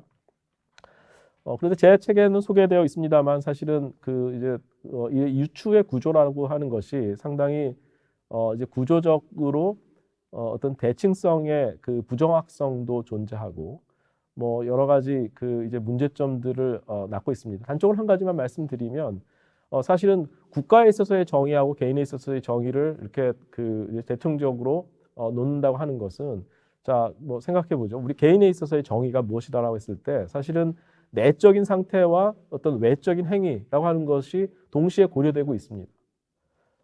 무슨 말씀이냐면 우리가 잘 알려져 있는 것처럼 플라톤이 정의가 무엇인가라고 했을 때 그것에 대한 답으로 제시한 것은 각자 공동체 안에서 각자 사람들이 각자 자기 일을 하는 것입니다. 각자 자기 일을 한다는 것의 의미는 개인들이 사실은 공동체 안에서 외적으로 어떤 행동을 하는 것을 의미하는 것이죠. 이것은 내적인 상태를 의미하는 것은 아닙니다.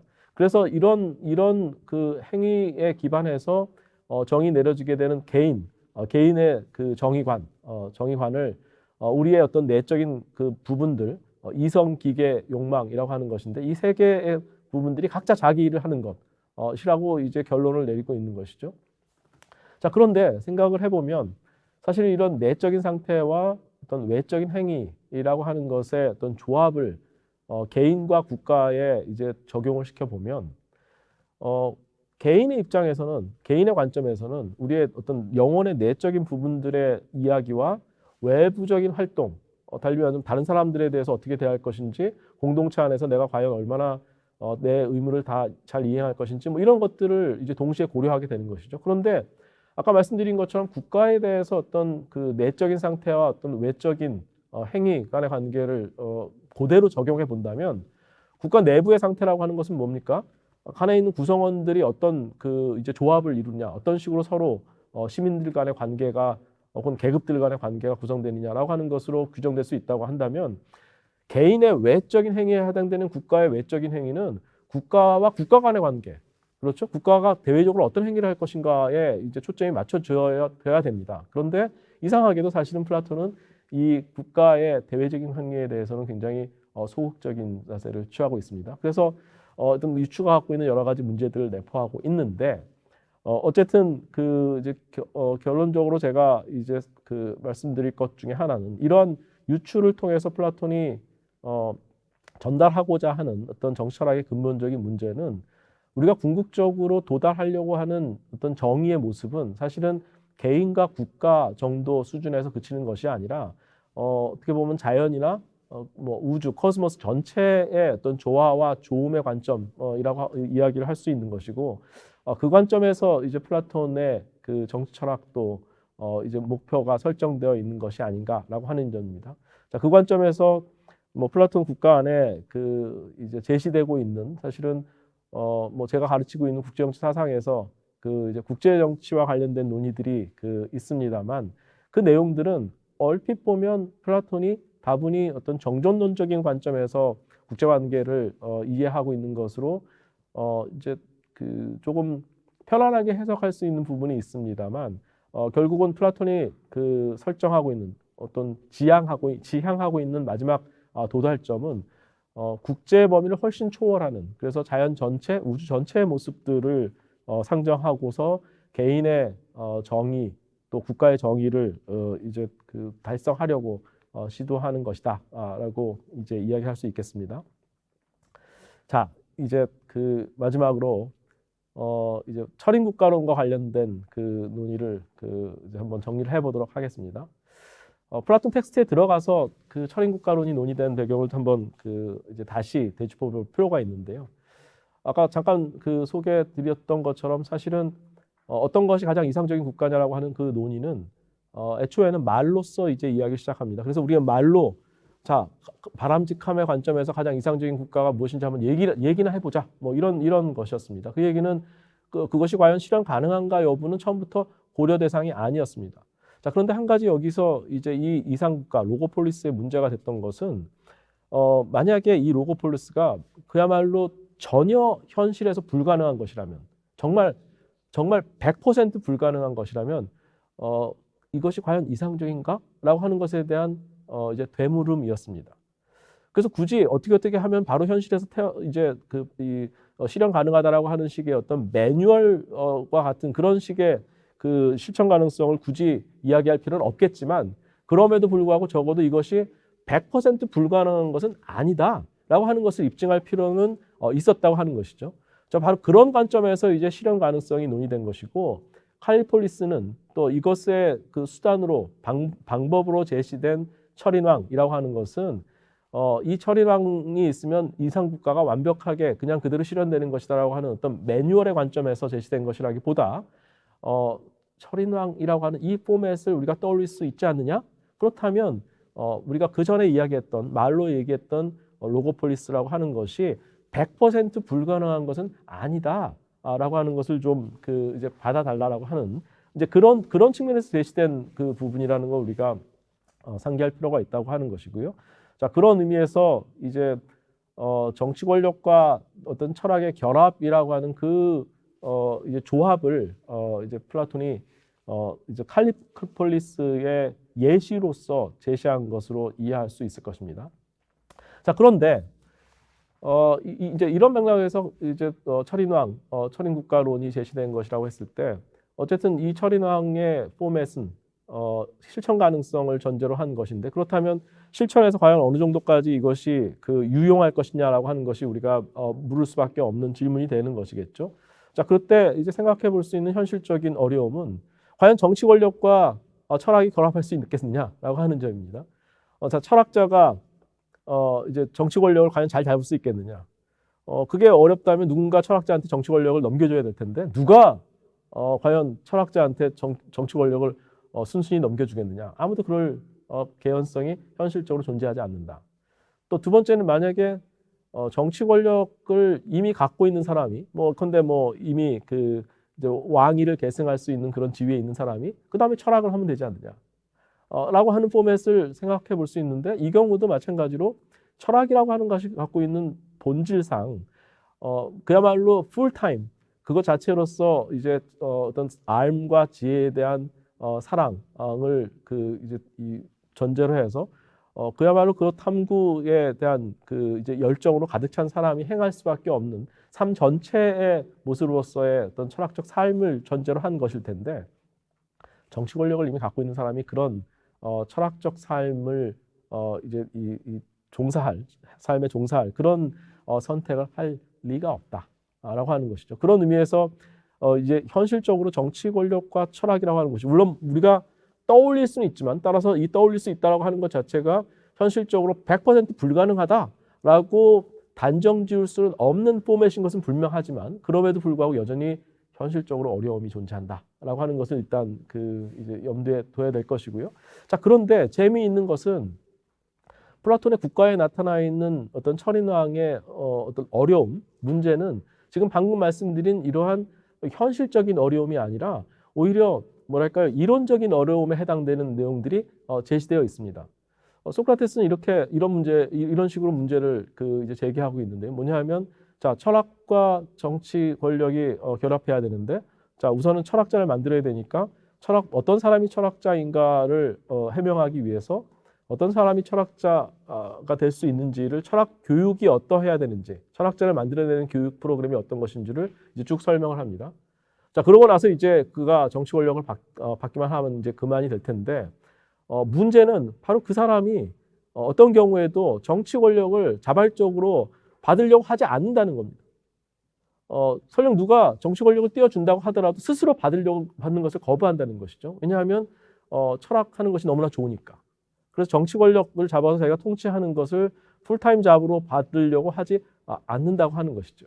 자, 이게 이제 그 소크라테스가 제시하고 있는 문제입니다. 그래서 거기에 대한 해법으로 이제 그 주장된 바는, 그러니까 철학자는 강제해서 통치를 하게끔 해야 된다. 그러면 된다라고 하는 것으로 이제 논의가 끝나 버리는데, 사실은 이런 강제를 통한 철학자의 통치, 철인왕의 포맷이라고 하는 것은 이제 제가 해석하는 바에 따르면 소크라테스의 어떤 암묵적인 이제 주장이 이제 개입되어 있는 것이고, 그 주장은 사실은 어떤 경우에도 이런 철인왕에 의한 통치라고 하는 것은 실현 가능하지 않다, 존재할 수 없다라고 하는 것이고, 현실적으로 존재할 수 없다라고 하는 것이고, 자, 그렇기 때문에 만약에 이런 이제 철인왕의 어떤 위협, 또 철학자가 왕이 될지 정치 권력을 할지 모른다고 생각하는 그런 어떤 두려움, 그런 건 가질 필요가 없다라고 하는 것이고요. 또 반면에 동시에 철학자에 대해서는 만약에 난 이미 철학 공부를 다 했기 때문에 철학적인 소양을 다 갖췄기 때문에 이제 정치 권력을 한번 가져봐야지. 그건 누가 나한테 정치 권력을 좀 이제 이제 맡길 수 있게끔 뭔가 설득을 시켜봐야지라고 하는 생각을 하는 철학자라고 하는 사람이 있다고 한다면, 너는 철학자가 아니다라고 하는 것을 알려주기 위함이라고 하는 겁니다. 다시 말씀드리면 어떤 경우에도 사실은 역설적이지만 현실적인 대안으로 제시된 철인왕의 이 포맷이라고 하는 것은 지금 현재 존재하고 있는 현실 안에서는 어차피 불가능한 것이다라고 하는 것을 역설하기 위함이라고 하는 것이고요. 바로 그런 해석을 이제 플라톤이 의도했다고 하는 것은 철학과 정치의 관계가 어떻게 설정되어 있는지에 대한 고려를 다시 한번 하게끔 이제 촉구하는 것이라고 볼 수 있고요. 과연 어떤 의미의 그 지혜, 어떤 의미의 지식이 정치 공동체 운영에 필수적인가라고 하는 것을 한번 따져 묻게 하는 것이라고 볼 수 있겠습니다. 조금 제가 이제 예상했던 것보다 시간이 좀 들어서 한 3분 정도만 짧게 더 하고 이제 마무리를 하도록 하겠습니다. 철인왕의 파라독스는 가장 잘 대표되는 것이 우리한테도 역시 잘 알려져 있는 것 가운데 하나가 동굴의 우화입니다. 그죠? 동굴 속에 이제 모든 사람들이 이제 죄인처럼 이제 족쇄로 갇혀져 묶여져 있고, 바로 그런 족쇄로 묶여져 있는 사람들이 볼 수 있는 것은 그림자, 이미지밖에 없습니다. 그래서 바로 그런 이제 이 수인의 상태, 죄인의 상태에서 풀려나서 동굴 바깥으로 나가는 사람이 이제 철학자로 비유되고 있고요. 그 철학자는 소위 태양을 보면서 가장 좋음의 이데아까지 향하도록 하는 것. 그래서 그런 철학자는 사실은 억지로 동굴 안으로 다시 이제 들어오려고 하지 않는다는 것이죠. 그것이 아까 말씀드렸던 철학자가 통치를 거부한다고 하는 것의 메타포가 되기도 합니다. 자, 그런데 한 가지 우리가 여기서 떠올려야 될 부분은 이 부분입니다. 어차피 사실은 동굴 바깥에 나가면 철학자들밖에 없기 때문에 아무도 철학자를 강제하지 않습니다. 그래서 철학자가 스스로 내려오지 않는 한은 이제 절대로 정치 권력을 잡지 않을 것이라는 것이죠. 자, 그런데 플라톤이 과연 이런 식의 포맷을 지금 떠올리게끔 하기 위해서 동굴의 우화를 사용했느냐라고 하는 것인데, 제가 생각하기에는 사실은 어떤 경우에도 스스로 이제 통치를 하지 않는다라고 하는 것을 강조하는 것뿐만 아니라 이 동굴 안에서 어떻게 처음에 이 죄인의 상태에 묶여 있는 상태에서 이것을 풀고 고개를 돌리고, 그래서 뒤에는 사실은 벽에 이제 인형들이 지나가고 있고 누군가 그 인형들을 이제 지나가게 만들게 하고 있다고 하는 것, 이런 포맷을 지금 이제 플라톤이 상정하고 있는 것은 어떻게 보면 사실은 우리의 정치 공동체 안에서 진행되고 있는 여러 가지 논의들은 누군가는 어떤 이 그림자와 이미지를 이제 주장할 뿐만 아니라 누군가는 그 그림자와 이미지를 뒤에서 만들고 있는 어떤 일종의 상징 조작을 하고 있는 사람들이 존재한다라고 하는 것을 드러내기 위함이라고 볼 수 있습니다. 자, 그래서 이런 이제 수인의 상태에서 벗어나는 것은 어떻게 보면 철학 교육을 스스로 하는 수밖에 없다라고 하는 것이고, 아무도 이 족쇄를 풀어줄 사람은 없으니까요. 철학 교육을 스스로 할 수밖에 없다고 하는 것이고, 그런 의미에서 철학 교육을 스스로 받고 있는 철학자들은 어떻게 보면 완벽하게 아직 동굴 바깥에 나가 있지 못한 상태라고 하더라도 다른 사람들로 하여금 지금 스스로 이 족쇄를 풀고 있는 모습들을 보일 수 있고, 또 그것 자체가 사실 정치 공동체 안에서 색다른 다른 모습의 삶의 종류를 제시할 수 있는 그런 방편이 될 수 있다라고 하는 점입니다. 자, 그래서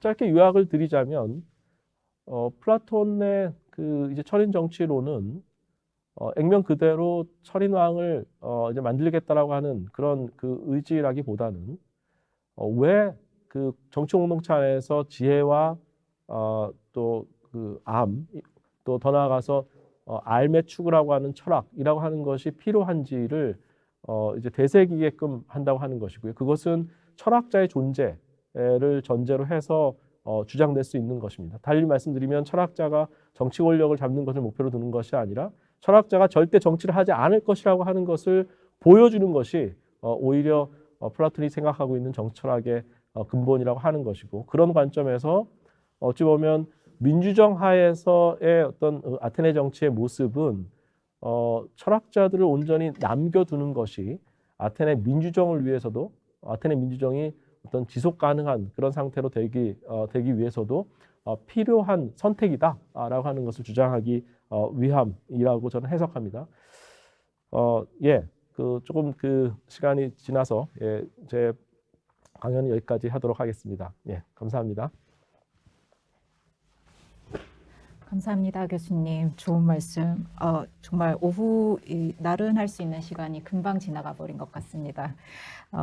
이어서 또 사전에 많은 질문을 보내주셨고, 또 강연 중에도 질문을 주신 분들이 있어서 이 질문에 대한 답변의 형식으로 교수님의 말씀을 좀 더 청해 듣도록 하겠습니다. 저도 이 질문지를 받아보고 인상적이었던 점 중에 하나가 이제 교수님 강의를 이미 들었던 학생들이 네, 다시 교수님의 강의를 듣고자 이렇게 찾아오는 경우가 많이 눈에 띄어서 인상적이었고, 또 역시 지금 어떤 학생들이 현대 훨씬 저희보다 뭐랄까요, 이 세대의 이 흐름에 민감한 이 학생들이 가지고 있는 질문들이어서 또 흥미로운 점들이 있었습니다. 한 가지 이제 조금 비교적 그런 재밌는 상상의 차원에서 한번 첫 번째 질문을 드려보면은 AI라는 것을 가지고 과연 우리가 이 철인왕을 실현할 수 있을까라고 하는, 이것이 철인왕을 대체하거나 철인왕을 실현하는 방안이 될 수 있을까 하는 질문이 있었는데 선생님께서는 어떻게 생각하시나요? 저도 이제 사전 질문지를 보고서 이제 봤었는데 일단 좋은 질문이라고 생각합니다. 제가 이제 AI에 대한 어떤 이 지식이 사실 과문하기 때문에 설명을 드린다는 것 자체가 조금 어려움이 있긴 합니다만, 어쨌든 우리가 생각할 수 있는 수준 이상의 데이터에 대한 조합과 그것에 대한 해석 플러스 어떤 창의력까지 발휘할 수 있는, 지식의 창의력까지 재생산할 수 있는 그런 것이라고 생각을 한다면, 근데 철인왕의 기본적인 포맷이 지혜와 지식과 정치 공동체 운영관의 결합이라고 했을 때, 아까 제가 말씀드린 것처럼 철학자는 어차피 하기도 싫어하니까 그러면 AI한테 대신 그러면 맡겨서 철인왕의 역할이나 임무를 할 수 있도록 하면 어떻겠느냐, 충분히 생각해 볼 수 있는 이제 포맷일 텐데, 그러니까 한 가지 이제 제가 지적해야 된다고 생각하는 부분은 이 철학자의 정체성이 무엇인가라고 하는 것에 관련된 부분입니다. 철학자는 아까 제가 여러 번 이제 말씀드렸습니다만, 어떤 이제 지혜와 지식을 이미 포착해서 이제 갖고 있는 사람은 아닙니다.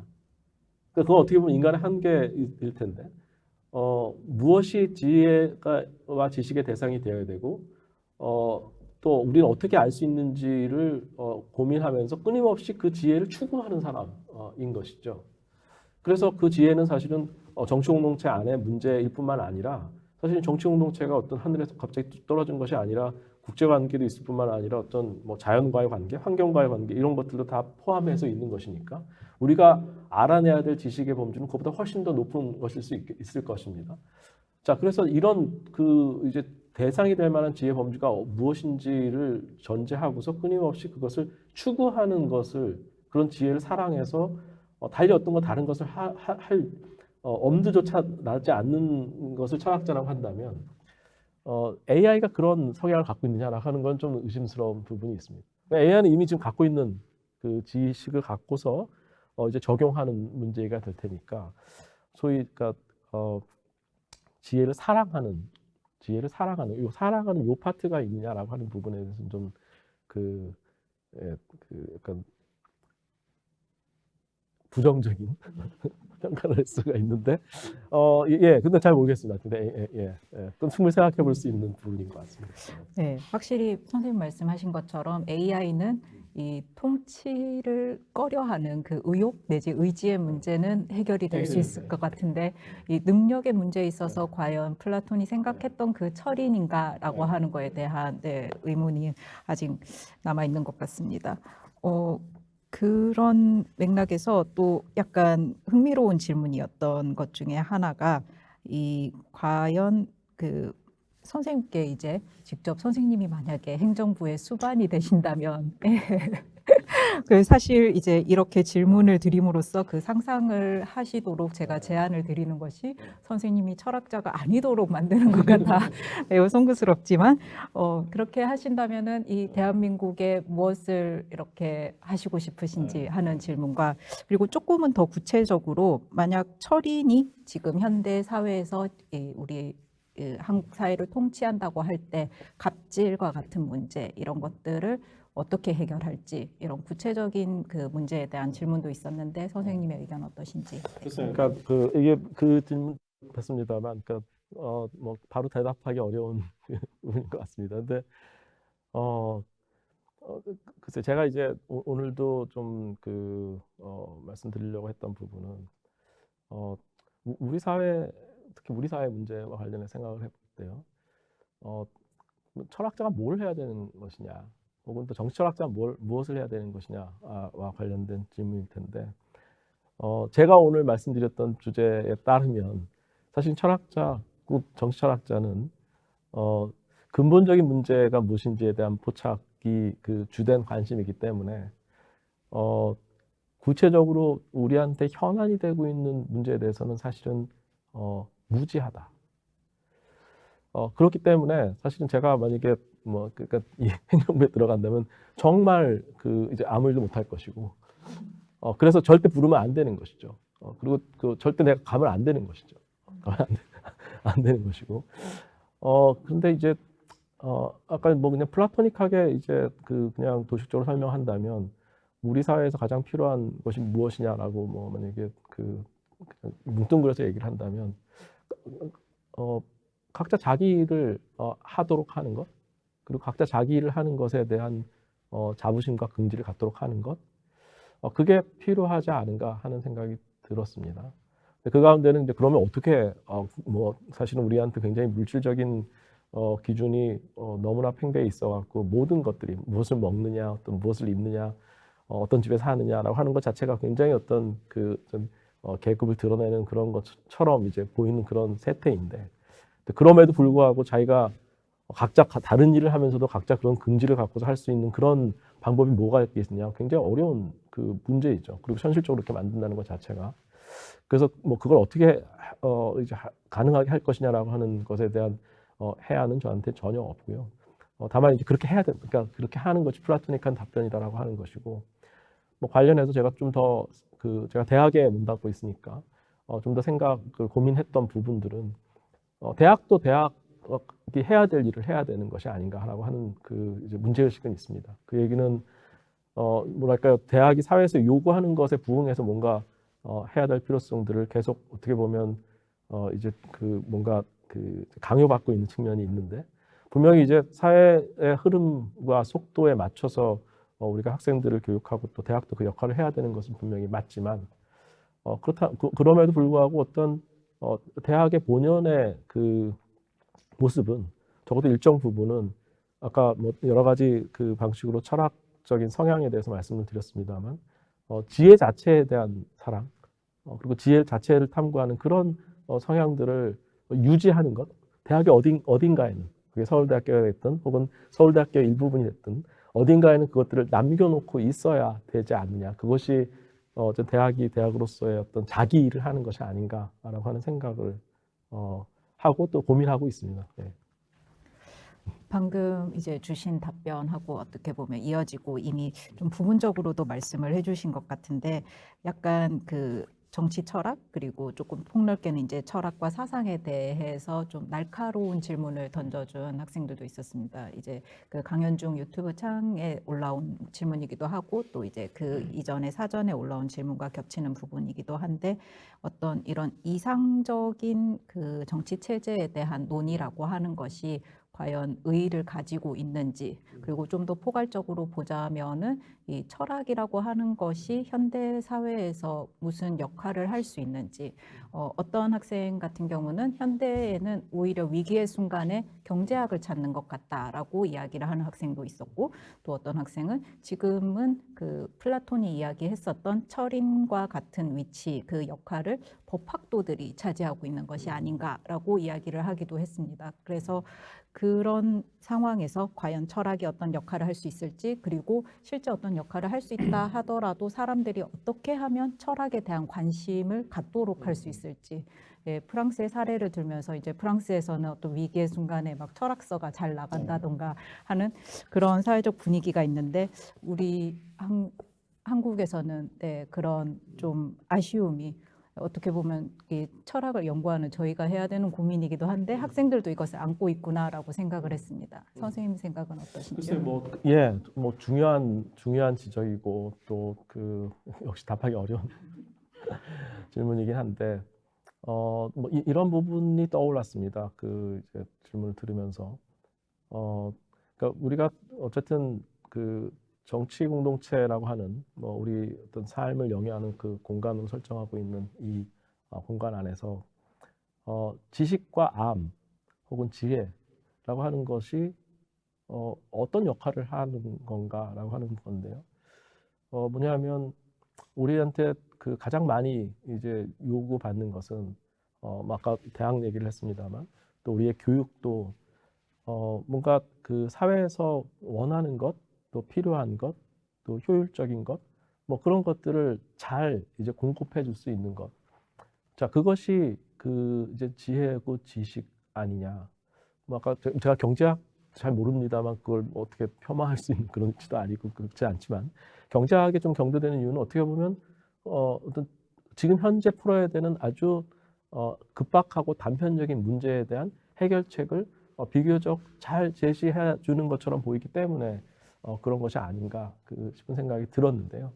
자, 그런데 뭐 아까 오늘 논의처럼 사실은 따지고 보면 모든 문제 해결의 궁극적인 도달점은 자, 뭔가 좀 약간 이게 너무 한간 소리로 들릴지 모르겠습니다만 좀 뒤에 좀 물러 앉아서 생각을 해보면 자, 어떻게 사는 게 우리가 과연 잘 사는 것이고 어떤 것이 좋은 삶이고 나는 어떻게 살아야 되는지에 대한 문제라고 한다면 그것은 지금 당장 해결해야 될 문제에 대한 답을 제공하는 것을 떠나서 우리가 갖고 있는 지혜의 범위가 어디에까지 도달해야 되는지 내가 어디까지 알아야 되는지 뭐 이런 것까지 포함해서 문제를 풀어야 되지 않는가라고 하는 생각입니다. 그래서 뭐 그런 맥락에서 보면 정철학 오늘날 뭐 그 플라톤 정철학이 갖고 있는 가질 수 있는 의의랄까요? 뭐 그런 것은 오히려 철학은 당장 문제 해결 방식에 그 직접적인 도움을 주지 않는다는 것을 그 이제 알게 하는 것이고, 근데 그럼에도 불구하고 나는 당장 문제 해결의 내용 이상의 어떤 그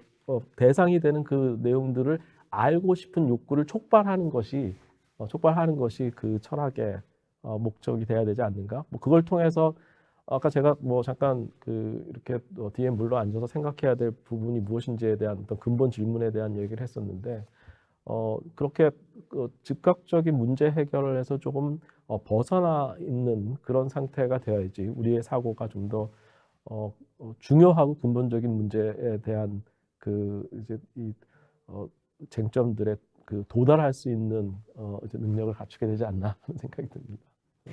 네. 또 그럼에도 불구하고 학생들은 여전히 이 플라톤 그리고 플라톤의 국가에서 우리가 현대를 살아가면서도 얻을 수 있는 어떤 함의, 그 교훈이 있지 않나라는 기대가 있는 것 같습니다.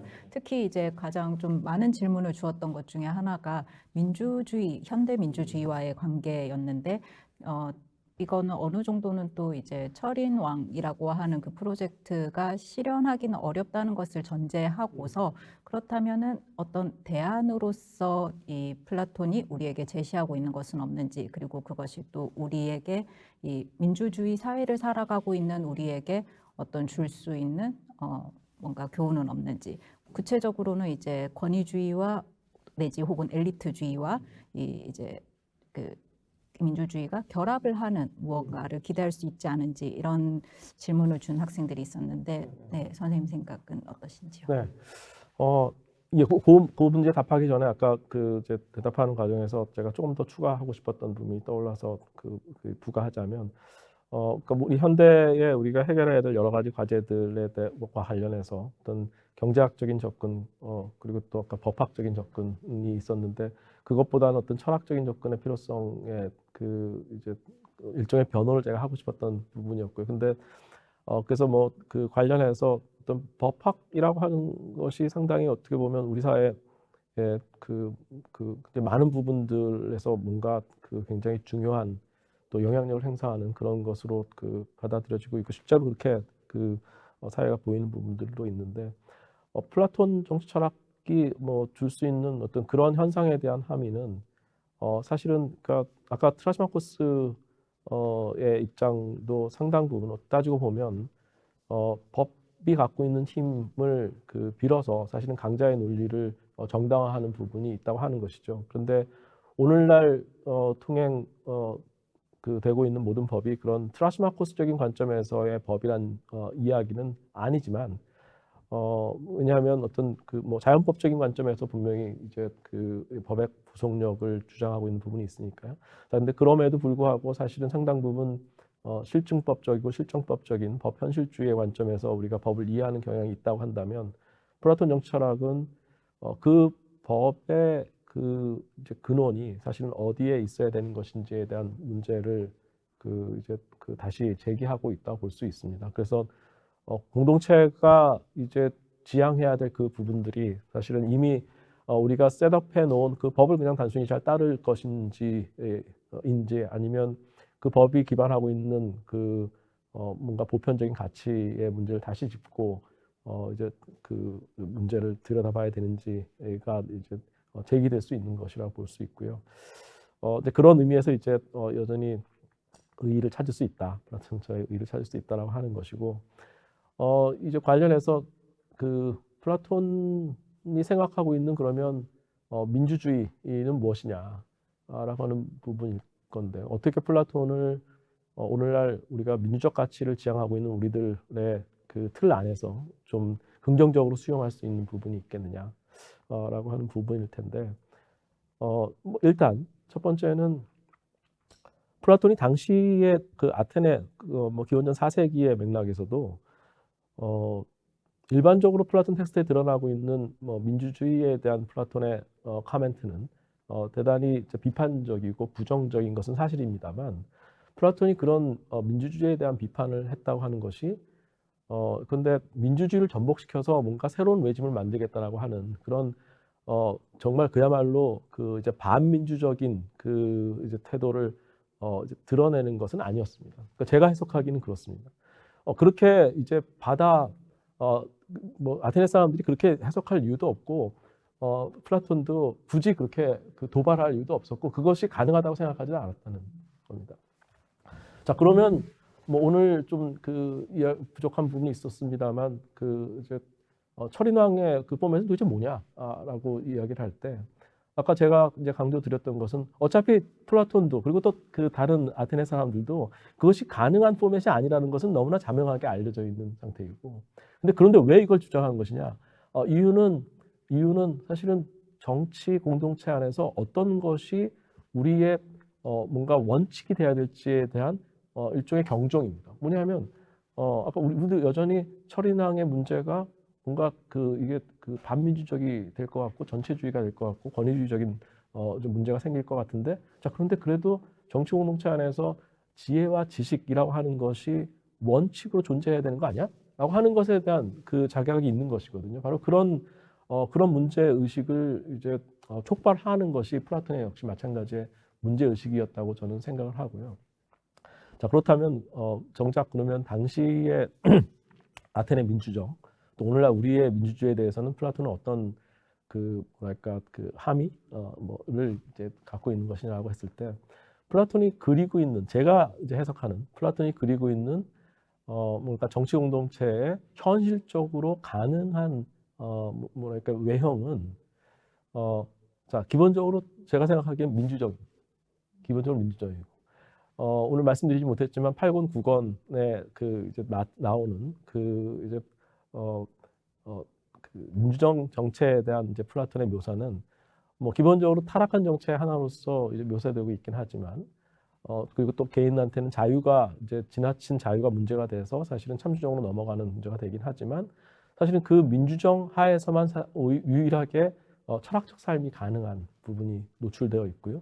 또 하나는 민주정이 상당히 자세하게 묘사되어 있고 그래서 여러 타락한 정체 가운데 하나이긴 하지만 어쨌든 이 정체가 참주정으로만 넘어가지 않으면 그래도 굉장히 꽤 살만한 정체로 보여집니다. 근데 그 참주정으로 넘어가는 그것은 사실은 역설적으로 민주주의에서 가장 중요한 가치로 여기고 있는 자유의 지나친 확대가 문제가 되는 것인데 사실은 자유의 지나친 확대라고 하는 것이 제가 생각하기엔 어폐가 있습니다. 왜냐하면 자유는 원래 지나친 것이지.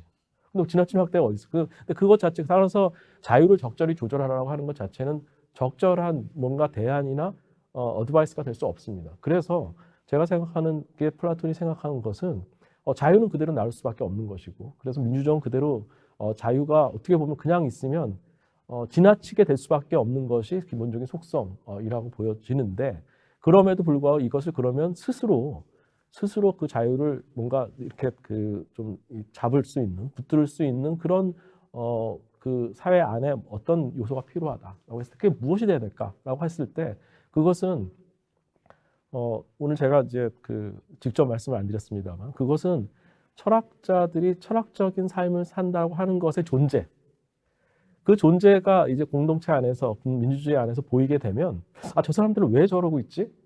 저 사람들은 그냥 그 평생 철학적인 삶만을 산다라고 하는데 아카데미 안에서 그냥 수학만 공부하는데 그것이 가장 자신들한테 그 이제 좋은 삶이라고 얘기하는데 라고 하는 그런 그것들이 이제 떠올리게 되면 우리가 생각하고 있는 민주정 하에서 우리가 지나치게 추구할 수도 있는 그 자유의 문제를 스스로 한번 되돌아볼 수 있게 하게 된다는 것이죠. 그것이 제가 생각하기에는 그 플라톤이 생각하고 있는 이런 그 포맷이 굉장히 불안정하고 뭔가 이제 완벽하진 않지만 철학적 삶을 사는 사람들을 그냥 앉혀놓고 어딘가 보이게 하고 또 그들을 민주정 하에서 그런 삶을 적어도 허용하게 해놓고 뭐 거기에는 여러 가지 이제 장치들이 필요한 거죠. 이 사람들이 쓸데없이 잘못 생각해서 정치 권력을 가지려고 생각해서도 안 되는 거고. 그래서 9권에서 마지막 이제 글라우콘의 그 대답은 다 이제 논의가 끝난 다음에 너 그래서 정치할래? 난 정치 죽어도 안 할 겁니다. 이게 결론인 것이고 그런 맥락에서 플라톤의 형제에 해당되는 글라우콘에 대해서 소크라테스는 결국은 정치 못하게 하는 철학을 계속하게 하는데 성공한 것이고 또 동시에 철인왕의 포맷이라고 하는 것이 제시는 되어 있지만 현실적으로 불가능하다는 것을 전체 잘 읽어보면 이걸 읽는 사람들한테 너무나 자명하게 이건 어차피 안 되는 거구나 라고 하는 것으로 이해됐기 때문에 철학적 삶을 사는 사람들의 존재가 공동체 안에서 이제 허용될 수 있다고 하는 거죠. 그래서 그런 모습을 이제 그려내려고 하는 것이 이제 그러니까 플라톤의 의도였다고 한다면 뭐랄까 그러니까 민주정 자체에 대해서 그냥 액면 그대로 이야기하는 것처럼 그렇게 뭐 그 전복하려고 하는 부정적인 시각을 이제 의도했다라기보다는 그것이 갖고 있는 한계를 스스로 이제 깨닫게 하고 동시에 철학적 삶을 사는 사람들의 존재를 그냥 가만 좀 놔둬라라고 하는 것이 플라톤의 목표이고 뭐 그 맥락에서 아까 좀 전에 이제 뭐 제가 생각하고 있는 오늘날의 뭐 대학의 위상과 뭐 여러 가지 뭐 역할 이런 걸 생각해 보면 대학 내에서 유사하게 이제 플라톤이 생각하고 있는 철학적 삶을 사는 사람들처럼 대학 내에서 적어도 유사하게 그런 사람들의 존재를 사회적으로 좀 그 이제 허용하는 것이 그 이제 필요한 것이다라고 하는 것이 플라톤의 오늘날 우리한테 주는 임플리케이션이라고 저는 생각합니다. 예. 좀 얘기가 복잡해질지 모르겠습니다만. 예, 예. 예. 입니다. 선생님, 그래서 지금 또 이야기를 듣다가 학생들의 또 저의 다른 질문이 이제 생각이 났는데, 결국 역설적으로 이 실현하기 어려운 그 철인왕 프로젝트를 제시를 하였는데, 그 동시에 이제 이것이 가지고 있는 굉장히 매력적인 측면이 있다 보니까 실제 역사적으로 살펴보면 이것이 굉장히 오용되거나 이제 잘못 해석되거나 한 적도 많았다는 생각이 듭니다. 그래서 흔히 이제 그런 맥락에서 이 그 플라톤에게 가해지는 비판 중에 하나가 반민주적이라던가 아니면은 독재를 이제 지지하는 어떤 근거를 제공을 했다던가 하는, 그래서 이런 맥락에서 과연 그 플라톤을 어떤 그 현대 엘리트주의의 시초로 볼 수 있는지, 혹은 그 전체주의나 독재 이런 권위주의로 흐를 수 있는 어떤 그런 정치 체제를 제안하고서 과연 그거에 대한 보호 장치 내지 이런 것들을 제시하지는 않았는지 하는 이런 의문들에 대해서는 또 어떻게 생각을 하시는지. 글쎄, 그러니까 뭐 제가 뭐 2,400년 전에 플라톤을 굳이 그 열심히 변호해야 될 이유는 별로 없지만, 물론 제가 이제 플라톤을 공부하는 연구자이긴 합니다만, 근데 한편으로 이렇게 생각해 봅니다. 지금 말씀하신 것처럼 어떤 절대적인 지식, 또 지혜, 철학의 추구라고 하는 것이 어쩌면 쉽사리 어떤 권위주의나 전체주의로 흐를 수 있는 위험이 있다라고 하는 것. 자, 그런데 어떤 지혜나 지식을, 혹은 또 오늘날 우리가 뭐 중요하게 생각하고 있는 어떤 독점적인 정보라고 하는 것을 전제로 자기가 어떤 정치 권력을 그 주장하는 사람들은 사실은 플라톤 없어도 충분히 그렇게 주장할 겁니다. 왜냐면 내가 지금 정보를 갖고 있으니까, 내가 지금 어떤 지식과 우리한테 맞는 어떤 그 지혜를 갖고 있으니까 내가 담당해서 정치를 해야 된다라고 하는 것, 그것은 굳이 플라톤이 없어도 그렇게 할 것이고요. 그래 제 말씀은 뭐냐면, 오히려 역설적으로 플라톤은 바로 그런 지식을 갖고 있다라고 하는 것은 내가 얘기하고 있는 철학은 아니다라고 하는 것을 이야기하는 것이니까, 전체주의로 흐를 수 있는 지혜와 소위 지혜라고 하는 것과 정치 권력의 결합이라고 하는 것의 기원을 플라톤한테 둔다면, 플라톤 입장에서는 굉장히 뭐 억울할 수 있고 자신이 그렇게 의도한 건 전혀 아니었으니까요. 뭐 반면에 우리가 그럼에도 불구하고 여전히 플라톤을 또 다시 떠올려서 읽어야 되는 이유는, 정치와 지혜와 지식의 관계라고 하는 것이 이미 누군가한테 이미 이제 습득되어 있는 것이 아니라 지혜와 지식 자체에 대한 존중이라고 하는 것이 오히려 선행돼야 되는 거 아니냐라고 하는 그 부분일 것입니다. 네. 네, 이제 시간이 꽤 많이 흘러서 조금 마지막으로 그 교수님의 어떤 약간 개인적인 이런 경험을 궁금해하는 학생들의 질문이 있어서 플라톤의 국가가 선생님께 어떤 개인적인 뭔가 통찰을 준 어떤 그런 경험이 있으신지 하는 것과, 그리고 또 이 채팅창에 올라왔었던 질문 중에 하나인데, 플라톤을 한마디로 만약에 선생님께서 표현하신다면 뭐라고 이제 표현을 하실지 하는 질문이 있었습니다. 네. 네. 글쎄요, 제 개인적인 경험이 뭐 그렇게 플라톤 읽기에 어떻게 반영됐느냐라고 단적으로 말씀드리긴 좀 어려운데요. 다만 글쎄요, 그러니까 뭐 제가 제 대학에 몸담고 있고, 또 대학에서 뭐 모든 분들이 하는 것처럼 연구와 교육을 할 때 뭐 특별한 주제를 갖고 공부를 하고 있긴 하지만, 난 여기서 지금 뭘 하고 있는 건가, 뭐 그런 생각이 들 때, 뭐 더군다나 특히 이제 제가 속해 있는 학과 정치 외교 학부니까 다분히 뭐 우리 학생들이나 또 주변에서 뭐랄까 약간 우리의 현실적인 문제들의 고민들을 정치 철학적으로 어떻게 이제 표현하고 풀 수 있느냐라고 하는 뭐랄까요, 뭐 직접적이진 않지만 암묵적인 뭐랄까요, 요구사항 뭐 이런 것들을 스스로 느낄 때가 있는데,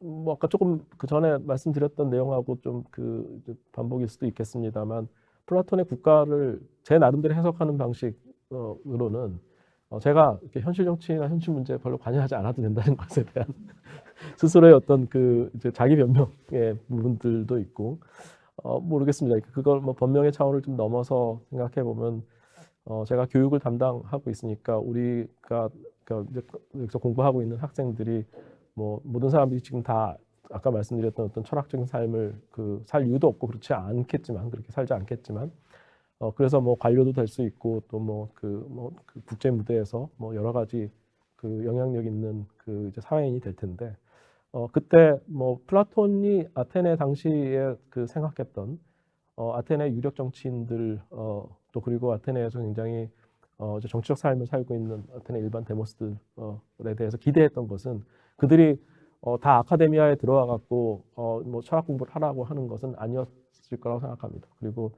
뭐 그런 의미에서 적어도 아카데미아가 저쪽에 있는데 저 사람들의 존재가 소크라테스를 핍박했던 아테네인들처럼 정말 무익한 사람들이라고 생각하지만 않기를 바라고 또 그래서 자신들이 하고 있는 정치적 행태라고 하는 것에 대해서 한 발 물러떨어져서 우리가 지금 제대로 잘 하고 있고 모든 사람들이 모여서 막 와와 그러면서 뭔가 하고 있는데 이게 정말 우리를 위한 것인가? 이게 지혜로운 것인가를 한번 이제 한번 물러서 생각할 수 있게만 하면 그것으로서 이제 만족했다고 생각하는데 다시 제 얘기로 돌아오자면 뭐 제가 이제 가르치고 있는 뭐 이제 고전이나 또 국제적 사상을 공부할 때 뭐 그냥 농담입니다만 저희 학생들이 이제 나가서 아까 말씀드렸던 영향력 있는 사회인이 됐을 때 정말 뭐 얼마나 많이 그것을 떠올릴지는 좀 약간 의심스럽지만 이제 뭐 그게 얼마나 또 유용할지도 의심스럽지만 제가 이제 기대하고 있는 바는 아까 플라톤이 아테네인들한테 기대했던 것처럼 자기가 속해서 살고 있는 그 공간에서 그리고 또 해야 될 역할과 임무를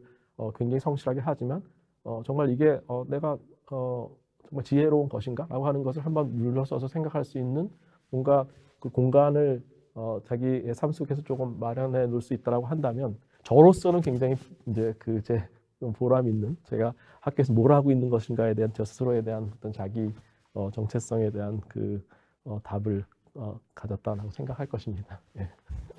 네, 감사합니다. 예.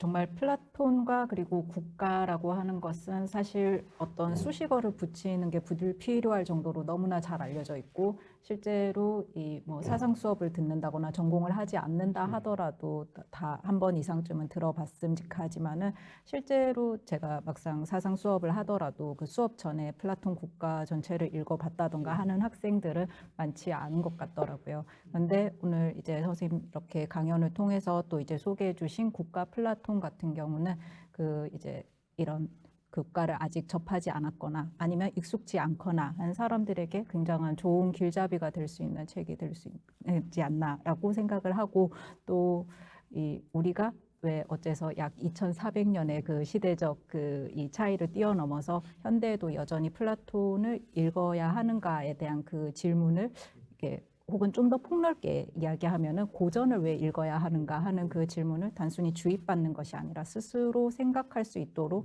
이렇게 이제 격려해 주시고 말하자면 유도해 주시고 하신 점이 굉장히 저는 감사하고 또 뜻깊었던 것 같습니다. 네, 감사합니다, 선생님 오늘. 예, 뭐 대충 얘기가 이제 마무리가 된 것 같죠. 제가 네. 뭐 마지막으로 한 가지만 이제 추가적으로 말씀드리자면, 제가 이제 이 책의 내용은 아까 모두에 말씀드린 것처럼 플라톤의 국가에 대한 해설인데요. 그러니까 모든 해설서가 사실은 고전에 대한 해설서가 이 장단점이 있는 것 같습니다. 뭐냐면 그 안내를 해야 되는 그 어려움이 있지만 또 한편으로는 이게 사실 고전을 직접 읽어야 되는 것인데 이걸 읽고 나서 이게 플라톤의 정치라면 이런 거보다라고 이렇게 만약에 이제 해석하고 됐구나 안 했고 생각한다면 저는 사실 제 목적은 실패한 것입니다. 그래서 이 책을 읽고서 만약에 제 의도대로라면 뒤에 발췌역도 있고 앞에 해설도 있지만 플라톤이 정말 이렇게 생각했어? 그냥 한번 읽어봐야 되겠는데 정말 그런가? 박소가 교수가 얘기한 게 정말 맞을까?라고 하는 것을 좀 한번 확인하는 작업으로 플라톤 텍스트를 직접 읽도록 하는 것이 이제 제 목표라고 할 수 있고요. 그래서 한번 그러려면 사실은 제가 이제 아까 강조를 못했습니다만 플라톤의 텍스트를 지금 이 플라톤 국가라고 하는 텍스트도 처음부터 끝까지 아주 꼼꼼하게 읽어야 된다. 한 페이지도 플라톤이 대충 써놓고 이건 읽지 않아도 된다라고 생각하고 쓴 부분은 없을 테니까 그 부분을 마지막으로 강조하고 싶었습니다. 네.